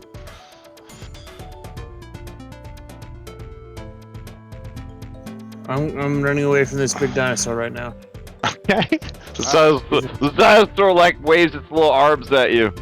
Kelly, like this. No, all right. Damn.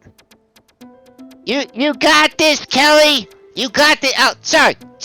That is not Kelly McLean, former officer. That's a different guy.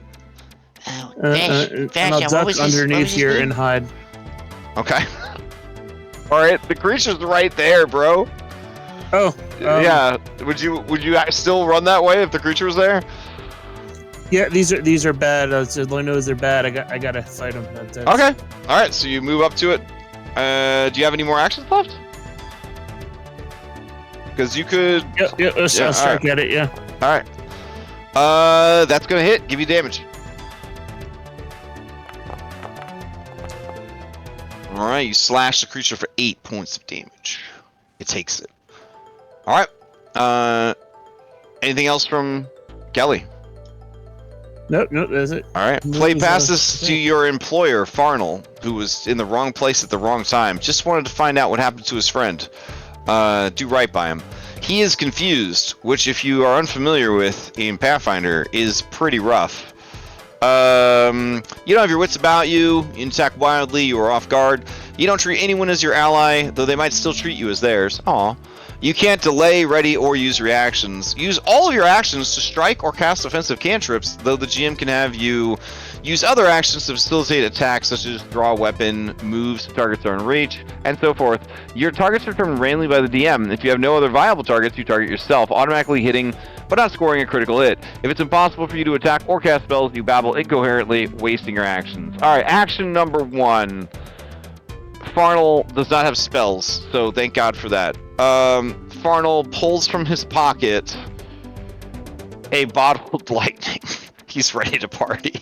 The bottled lightning has pretty decent range, so I would say that he has plenty of targets here. We have this beautiful woman, this emotional citizen. We got this young religious gnome. Would you guys count the deactivated horses as possible targets?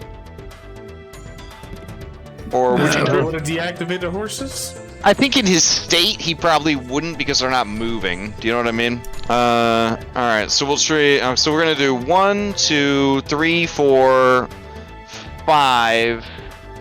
And then this poor dude in the boat will be 6. Alright, here we go. We don't want a 5. That's what we want to avoid. Alright, so this poor Shuni, who's just hanging out in the boat. He's gonna target that dude.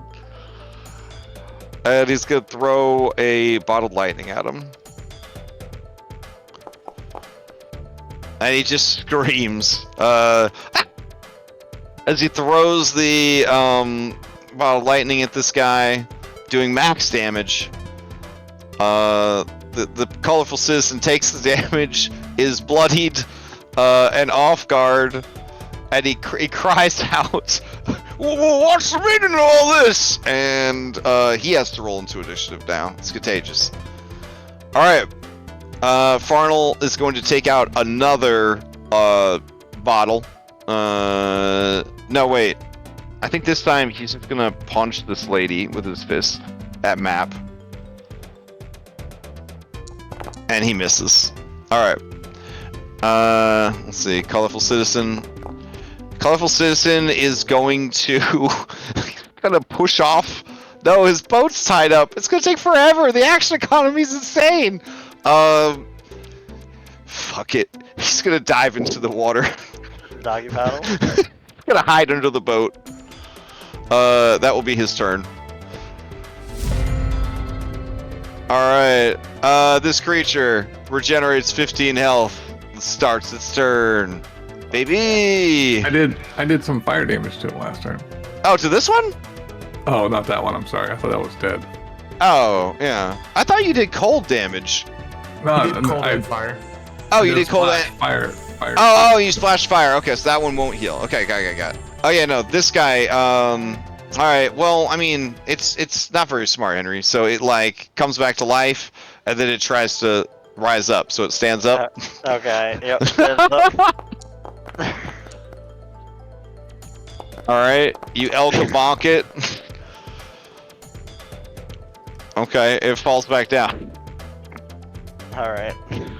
Okay. It's going well. And it goes back to dying 3. It doesn't go any higher than dying 3. No, Alright. I'm just reading off the stat mark. Henry, to you. Alright. Well, Henry is that certain what's going on. I feel like you might try to attack it again, just to see, because they're still right. Just to mash it up. Yeah, that's fine. It's a good roleplay. Alright, let's oh shoot, I forgot to target I mean, it. you could do a recall knowledge check, but you know. Actually, he's not as bad at that anymore. Yeah. He just, I forgot to target it. Does that hit? Oh, yeah, definitely hits. Alright, here. But not critically. No, does it keep writhing? Let's see. Yes, it's still Oh, writhing. jeez. Now he's like, okay. You now can't seem to make its dying go higher than, I don't know, 3 times dead. Or Yeah, 3 times dying. Now he's curious. Now he might stop and think about, this seems really odd. Where are the smart people? And then, okay. I will try this. Alright. You may, let's see. You recognize this Pokemon. This is definitely not a Venom Bell, it's a Victreebel. It tries to catch bug Pokemon in its mouth. You may ask me any one question about it and I'll tell you the truth. Oh, okay. Alright. My question is, how badly did I critically fail that? Your confidence would be shaken if we were in Okay. 5th edition, yeah. Alright, Henry's like, We don't know what's going on. Jet, you got this one. This is some horror movie shit. Yeah. If this were to get loose in the city, it would be horrible. Yeah. Alright, Henry just uses the last action to move. Okay, fair. Alright, that's 20 feet. There we go. We're good. Alright, Jet, you're up. Okay. Still writhing. Mm-hmm. He didn't finish it. No, I think I can't seem to do it. I can only fathom the information we learned earlier would help out. Okay. You need to hope that it's fire damage, I'm guessing. Okay.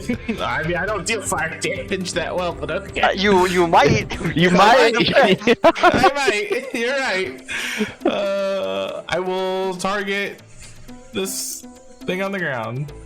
I can't target it for some reason, but it's okay. Here we go. I'll strike. I don't think a 25 is gonna hit. 25 is gonna hit because it's unconscious and prone. Oh, okay. Let's see what the damage would be. Motherfucker. Double cold. So here's the damage. Seems fine. Double cold. I'll reload. All right. You ice over all of the smashed vegetable pulp, and you can still see it pulsating and flopping around on the ground. Oh, motherfucking Batman Forever film. Or Batman, or whatever that fourth Batman film was for Joel Schumacher. Action. Reload. Strike with meth. Okay. 34. Okay, that's gonna hit. I was told we never speak of that Batman. It was fun. It was a fun Batman. Acid. Acid. It's immune to acid. Alright, no damage. Well, not immune. It's resistant 20 to acid. So you could do damage to it, but Demo. okay. And it would be doubled to critical hit, so you actually would have done 4 points of acid damage to it. So you melt all of the ice with the acid, and it continues to bubble and writhe about on the ground, and you see the vines like flopping about. All right, that's my turn. Okay. You know what we're really missing in this group? A spellcaster. God, or an Ifriti skeleton. I don't know. Grom, you're the, or whatever. More, you got this. All right, this one does not regenerate because it did take some fire damage. Let's see. There's a guy here. There's a little guy over there that threw fire at it. It doesn't like that. It's gonna move towards Grom. Yeah, it'll sorry. It will climb. Climb speed is so weird, right? Because, like, I think I've said this before. Like, couldn't you just quote-unquote climb against the ground? Like, why would you ever... If your climb speed's faster than your normal speed, why wouldn't you just climb the ground? You know? Like, it's so... Anyways. So it moves over here, so that it's got lots of targets, and it's a target-rich environment. Alright, here we go. It is attacking... the source of the painful fire. Oh, it misses. All right. Then it will use map and try to attack again, but it won't be able to grab you, which is very disappointing. It misses both times. Oh man, this girl, she looks down at you, Grom, and she says, "Who are you?" As you just sort of like fucking Neo out of the way of these whipping vines. Spectre Morgue. Inspector Morgan, it's up. Ma'am, you should move away from this creature. Oh, she runs off. You had the flank. Spectre Morgue, you should move away from She this said, creature. I'll be safe over here by Farnell. Yeah. I'll move to there and Maybe her premonition not as good as she thought. chuck another alchemist fire at this thing. Oh, I should see if Farnell got better on his turn. Hold on. It's a little late to be checking. Oh no, it's real bad. Okay, go for it, Mark. What do you do?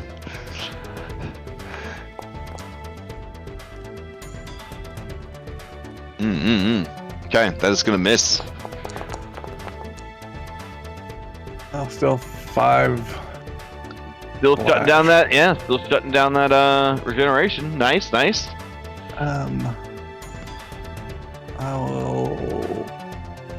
I'll spend my third action moving a little bit further away from this guy. Over there. Hey, B team, what's up? That's it for me. This is still writhing, breaking through the ice. I couldn't see it from where I was there. Next round, I'll throw something at it. Kelly, you're up. Oh, Kelly, at the end of your turn last turn, give me a. You need to give me a fortitude save against the poison. I wonder why there's a mod to remind you of like ongoing damage, but not of poison effects. A 30, yeah, you would have recovered. Nice. Alright. Snapping to like, oh, Henry. I run over. Oh. Or I guess shuffle my way around, I guess. Okay. And I'll target him and do some battle medicine. Nice. Fair enough. Grom was the other way, but fair enough. Grom's fine. I couldn't see Grom. It's these things can't even hit him. What are you talking about? Oh my gosh. Uh, Oh, sweet. Who went to 9th level, so now Grom can make the really good healing potion. Exactly. You're trying to heal him, and Henry's like, no, go heal Grom, and he's just pushing you around. Yeah, you're just like, no, I want to heal you. I want to heal you.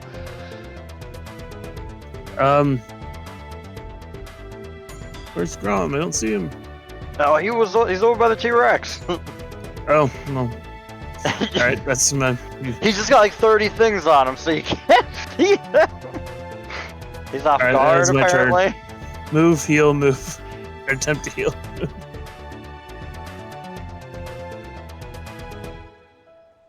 Unfortunately, that's it for me.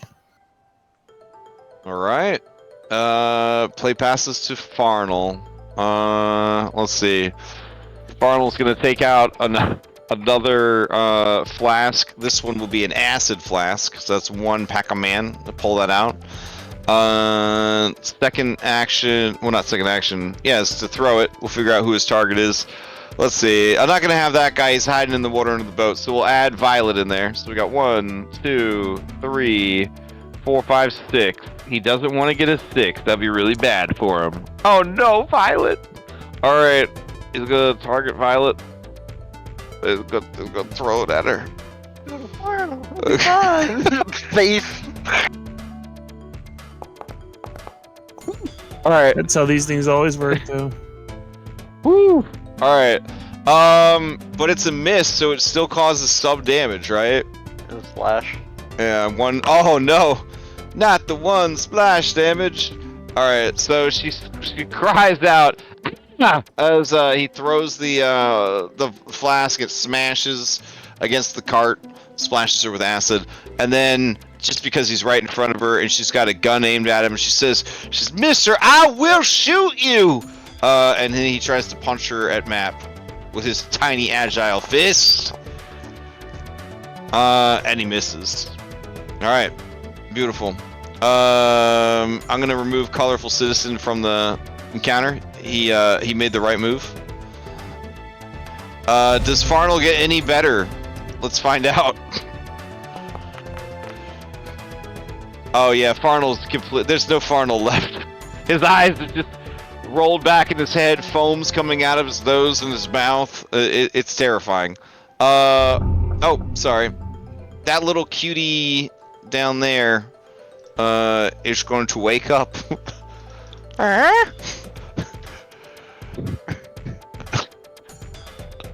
it's gonna stand up. Kelly's going right into it. Alright, yeah, you're within. Are you within 10 feet? Let me see. Yeah, alright. It will attack you with its vine!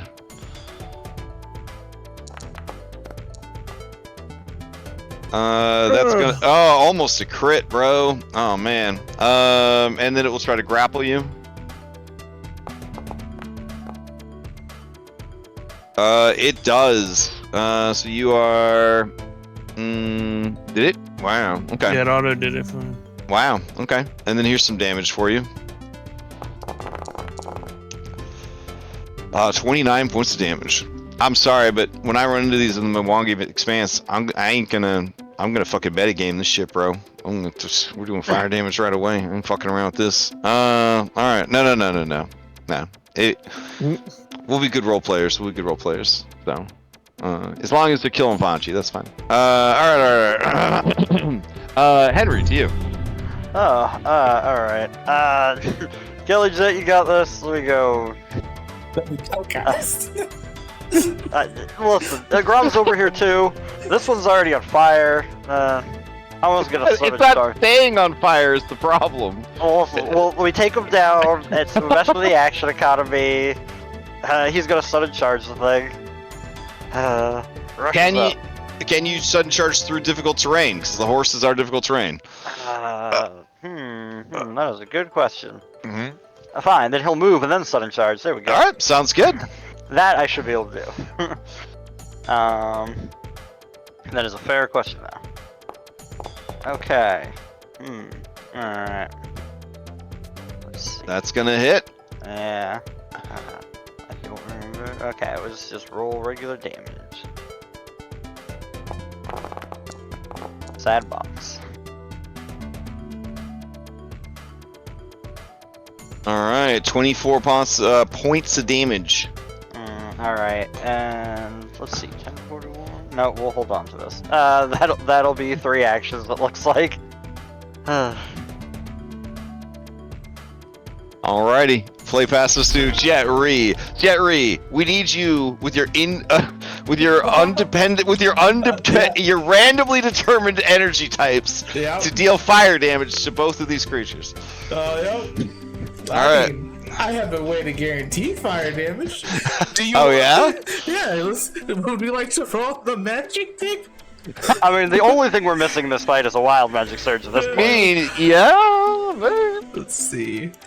Do I need to reload? I need to reload. So first, I'm gonna reload with counters reload to see if I can distract this thing. Technically, you are still on smoke side, so the chance of a wild surge is pretty low. Gesture.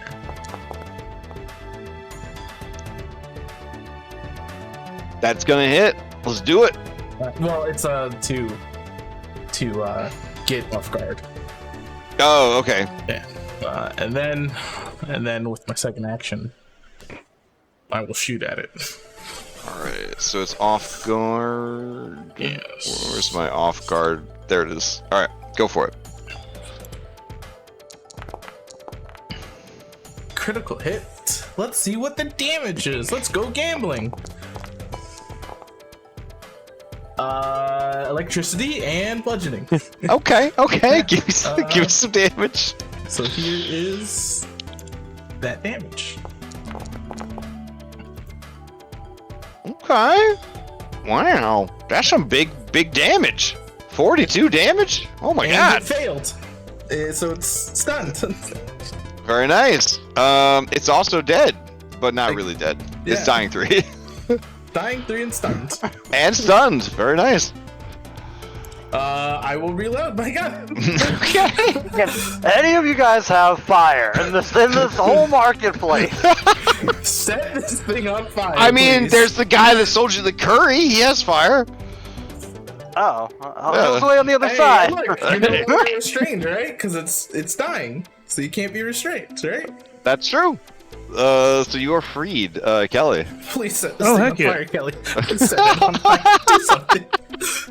All right, Don't- Jet. Anything else from you? No, I've reloaded my gun. Okay. That's my 3. All right. Let's see.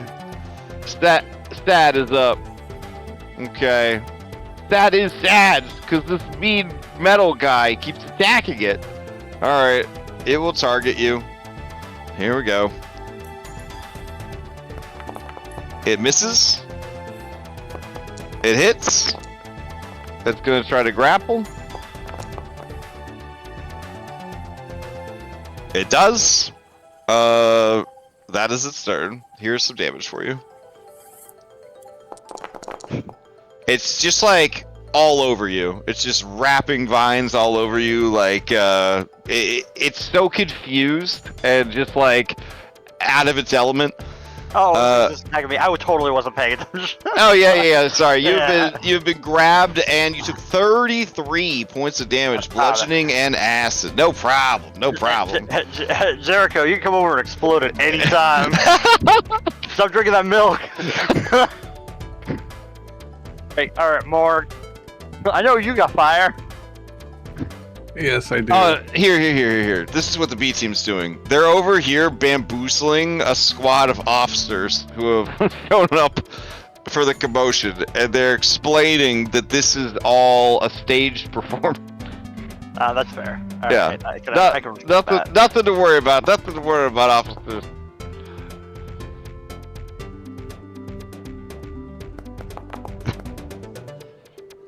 Oh yeah, is that actually gonna? That's a persistent fire damage. Is this on the one that's on the ground? Yes. All right, it bursts into flames and dies for real. Yay. Again, Grom for the 400th time, MVP. Move the bear. Target this one. Draw another fire here. Let's see. There. Map. Oh. If I was right next to it, I'd have flint and tip. Whoa, why are you throwing right at me? Oh, did I throw it at you, Henry? I'm You sorry. targeted me. Sorry, I targeted. Are you using the move that only targets the main thing?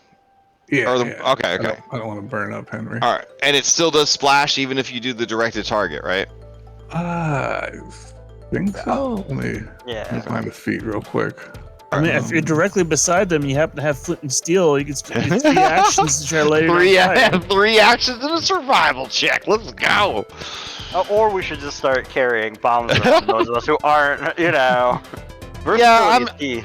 I'm definitely seeing the value of just having an alchemist fire on you. You know, just a low-level alchemist fire for a single point of damage. That's fine.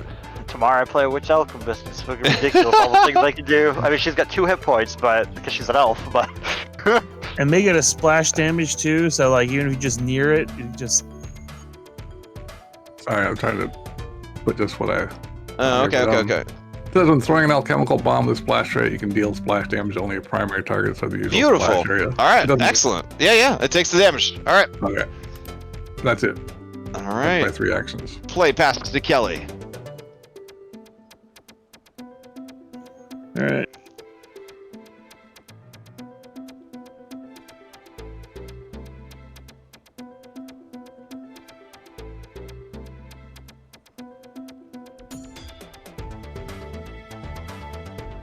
I don't know where everyone went. They just kind of disappeared. We're over here.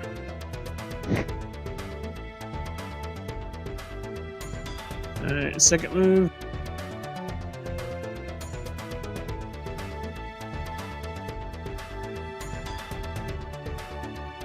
And I'll target Grom here. And try to heal him. Thank you.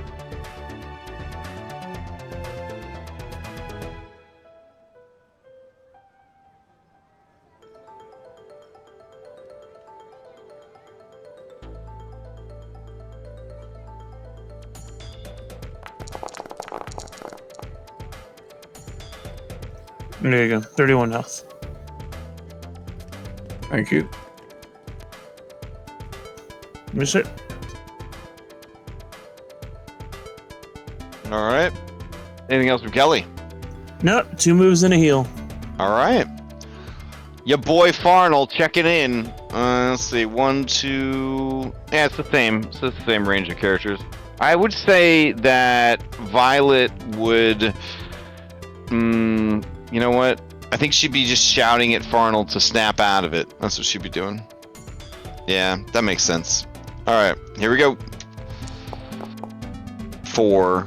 1, 2, 3, 4. So this poor gnome who's just minding her own business. Okay. All right. He will pull out and throw an alchemist fire at her. It misses, causing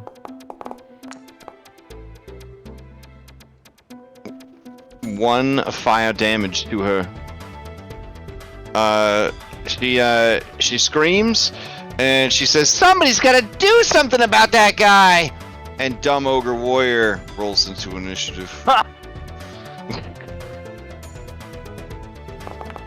Are you ever gonna save against your effect, or is it just forever? All right, here we go. Fort save. God damn. All right, play past this dumb ogre warrior. He doesn't like being called dumb. Let's see. She's going to, what's her speed? 25. She's gonna move. Non-lethal. She's gonna move again. You know what? She's gonna move behind this guy. So she gets a flank on him.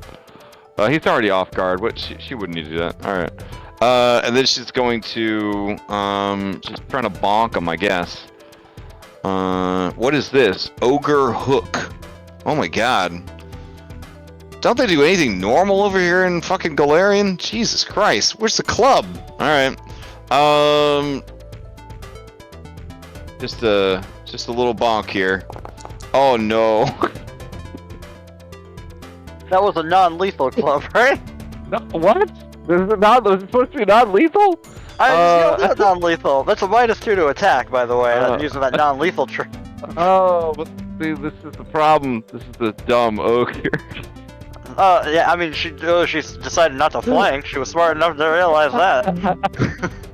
Here we go. All right, so she heads over. Nah, she's a professional. She wouldn't be able to keep the job if she was just killing people. She bonks him over the head. He would take regular damage then. So 9 points of bonk damage will take him out. All right. Everyone cheers. Henry, to you. Fair enough. All right. let's just vicious swing and try to just do as much damage as possible on this thing. Here we go. Alright. A regular hit. Alright. Well, I'm gonna use the D3 now. I don't know if it'll actually do anything different, but I might as well use it. Would a 35 be a critical? A 35 on this creature is not a critical hit. Okay, that's fine. It was did not hurt to use. Alright. Wow, that's some bad damage. Alright. It is still going. I mean, fair enough. Alright, and then the map attacks. Alright. Jesus Christ. No, we're not gonna use the hero point because we're gonna use the hero point to heal. Okay, fair enough. On self. Alright. 23 healing. Alright. And that's the turn. Beautiful. Okay. Play passes to Jetri. Jet over here. Or Rejet, as he's sometimes called. Yeah. When he's undercover. Foxy White, get over here.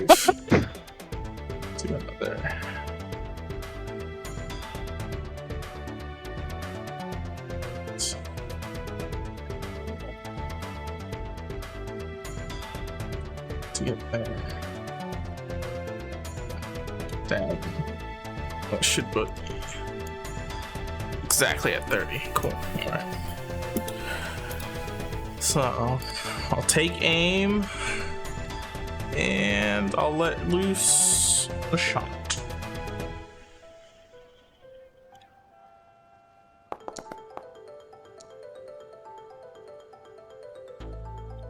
Dang, just one away from the crit. Okay. Give me that spicy damage mix. We get some fire in there. Oh, there you go. If you kill it with this, it'll be dead. We'll see. All right. Damage. Okay, 20? 20 points. Oh, it is still going. All right, ground is out. At least it can't heal. At least it can't heal. That's true. That's my turn. All right, beautiful. Play passes to the creature. All right, the creature. Not long for this world. It got to taste the delicious sun and the fresh air one last time. And now it's gonna try to taste whatever's inside this metal suit, baby. So it is going to try to hit you with a vine, I guess. Let's see. Probably will. You're right. Let's see. This one is okay. Keep using the wrong character sheet. There we go. Okay. Let's see targets, and it's gonna go for it. Okay, that's gonna be a hit. Will it try to re-up its grapple? Doesn't it get to re-up it for free just by spending an action on it? Yeah, I think that's how it works. Yeah, but it could try for restrain, right? Yeah. Yeah, okay. Sure. There you go. Oh, it does not. It critically fails, so it would fall prone, right? It breaks free. Your target can either grab you, as if it succeeded, grapple check, or force you to fall and land prone. Do you want to fall prone? I wanted to fall prone. All right, it was over ambitious. But here is the damage. Yeah. Alright. Alright, and then I think confused near death, it's just gonna lash out at you from the ground, because this one has seen you pound things quite a bit, so it's going to be adapting just a little bit. So here is a map, off guard, prone whip for you from the ground. That's going to hit. Yep. And that will be its 3 Pac-A-Mans. I think healing was the smart move. Alright. And that is the creature's turn. To Inspector Morg, to you. All right. Let's see if this works. I need to make a new. I'm all out of fire. Let's a quick alchemy one, real quick. How is it? And the broken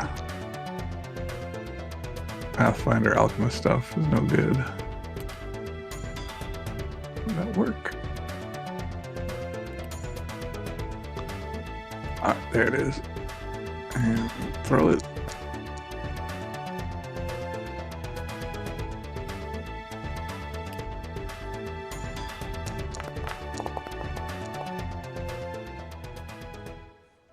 Alright. So that's 5 points of splash damage. 5 more damage. Oh, buddy. Okay. It's still going. That's 2.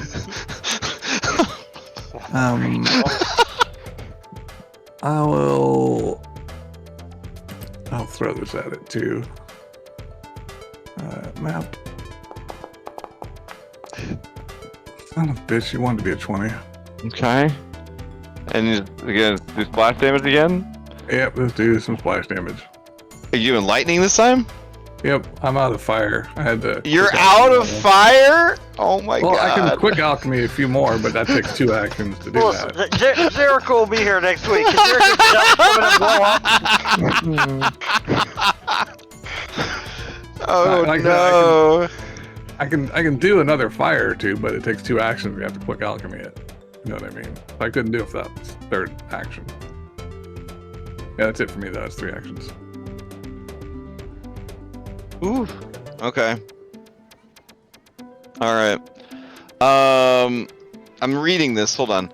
The monster gains the listed number of hit points each round beginning of its turn. Its dying condition never increases beyond dying 3 as long as its regeneration is active. However, if it takes damage of a type listed in the regeneration entry, its regeneration deactivates until the end of its next turn. Deactivate the regeneration before applying any damage of a listed type, since that damage might kill the monster by bringing it to dying 4. Damn, regenerating creatures are hard to kill. It ain't like you, He's you just- nasty. yeah, holy shit. Okay, so it drops from the damage and now it's dying 1. But unlike most monsters, regenerating monster has to be brought to dying 4. But it doesn't have regeneration right now, so if you guys can pound on it and get some damage in there before its turn comes up, it'll die. It'll die. I think it'll happen. There's I Yeah. think plenty of us. All right. I would say, yeah, we're at time, so math-wise, you would all have to roll some of the worst rolls of your lives to not finish this creature off. So Kelly, if you want to go up and take 2 swipes at it with your sword, or just tell us how do you finish the thing off? Surgical precision strike to the forehead. Okay, fair enough. It's Lobotomize it.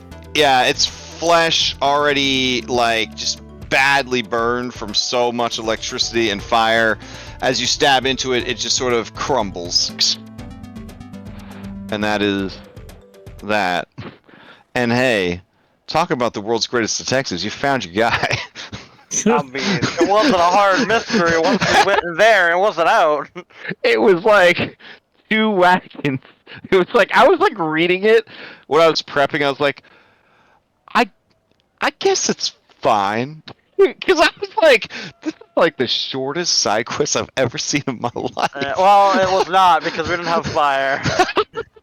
Team, I've discovered that we should actually make sure we all have elemental damage carried around on us all the time. Oh man, it's a learning experience. Whew. Well done, guys. I take the cage-free hand knuckles. Aww. I give it to what's his name there? Oh, Farnell. After No, they. he's dead. Oh He's no, dead. he's not. He's unconscious. He's unconscious.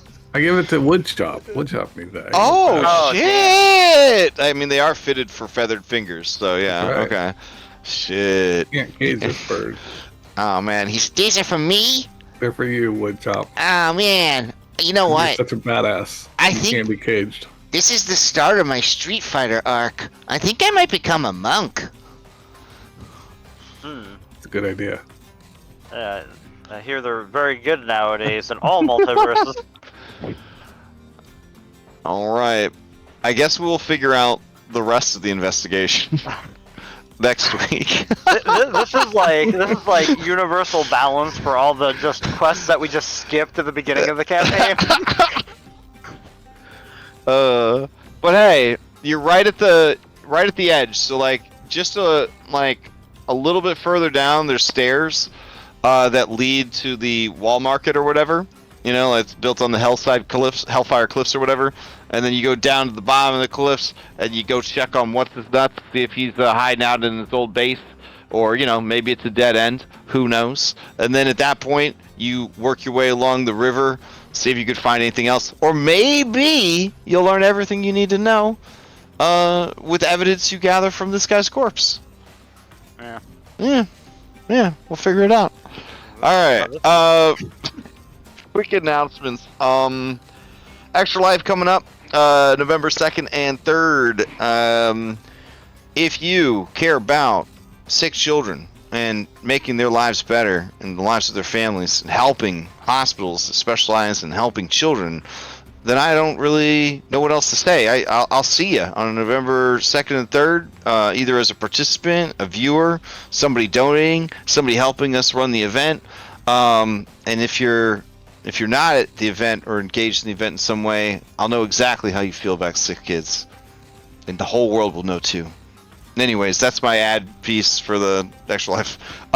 We need volunteers. We have participants, but it wouldn't hurt to have some backup participants because there are years where people just sort of pass out at their computers. So it's always good to have I've some been one people. of those people. It's always good to have people jump in there. Yeah, and that's the main announcement that I have. Does anybody else have any announcements before we adjourn?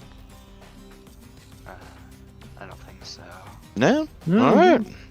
All right. Hope everybody has a good week. Better weeks than we've been having. And we'll continue this next Monday. All right. Thanks, everybody. Thanks for running. Night, everybody. Thanks, everyone. Mhm. Right.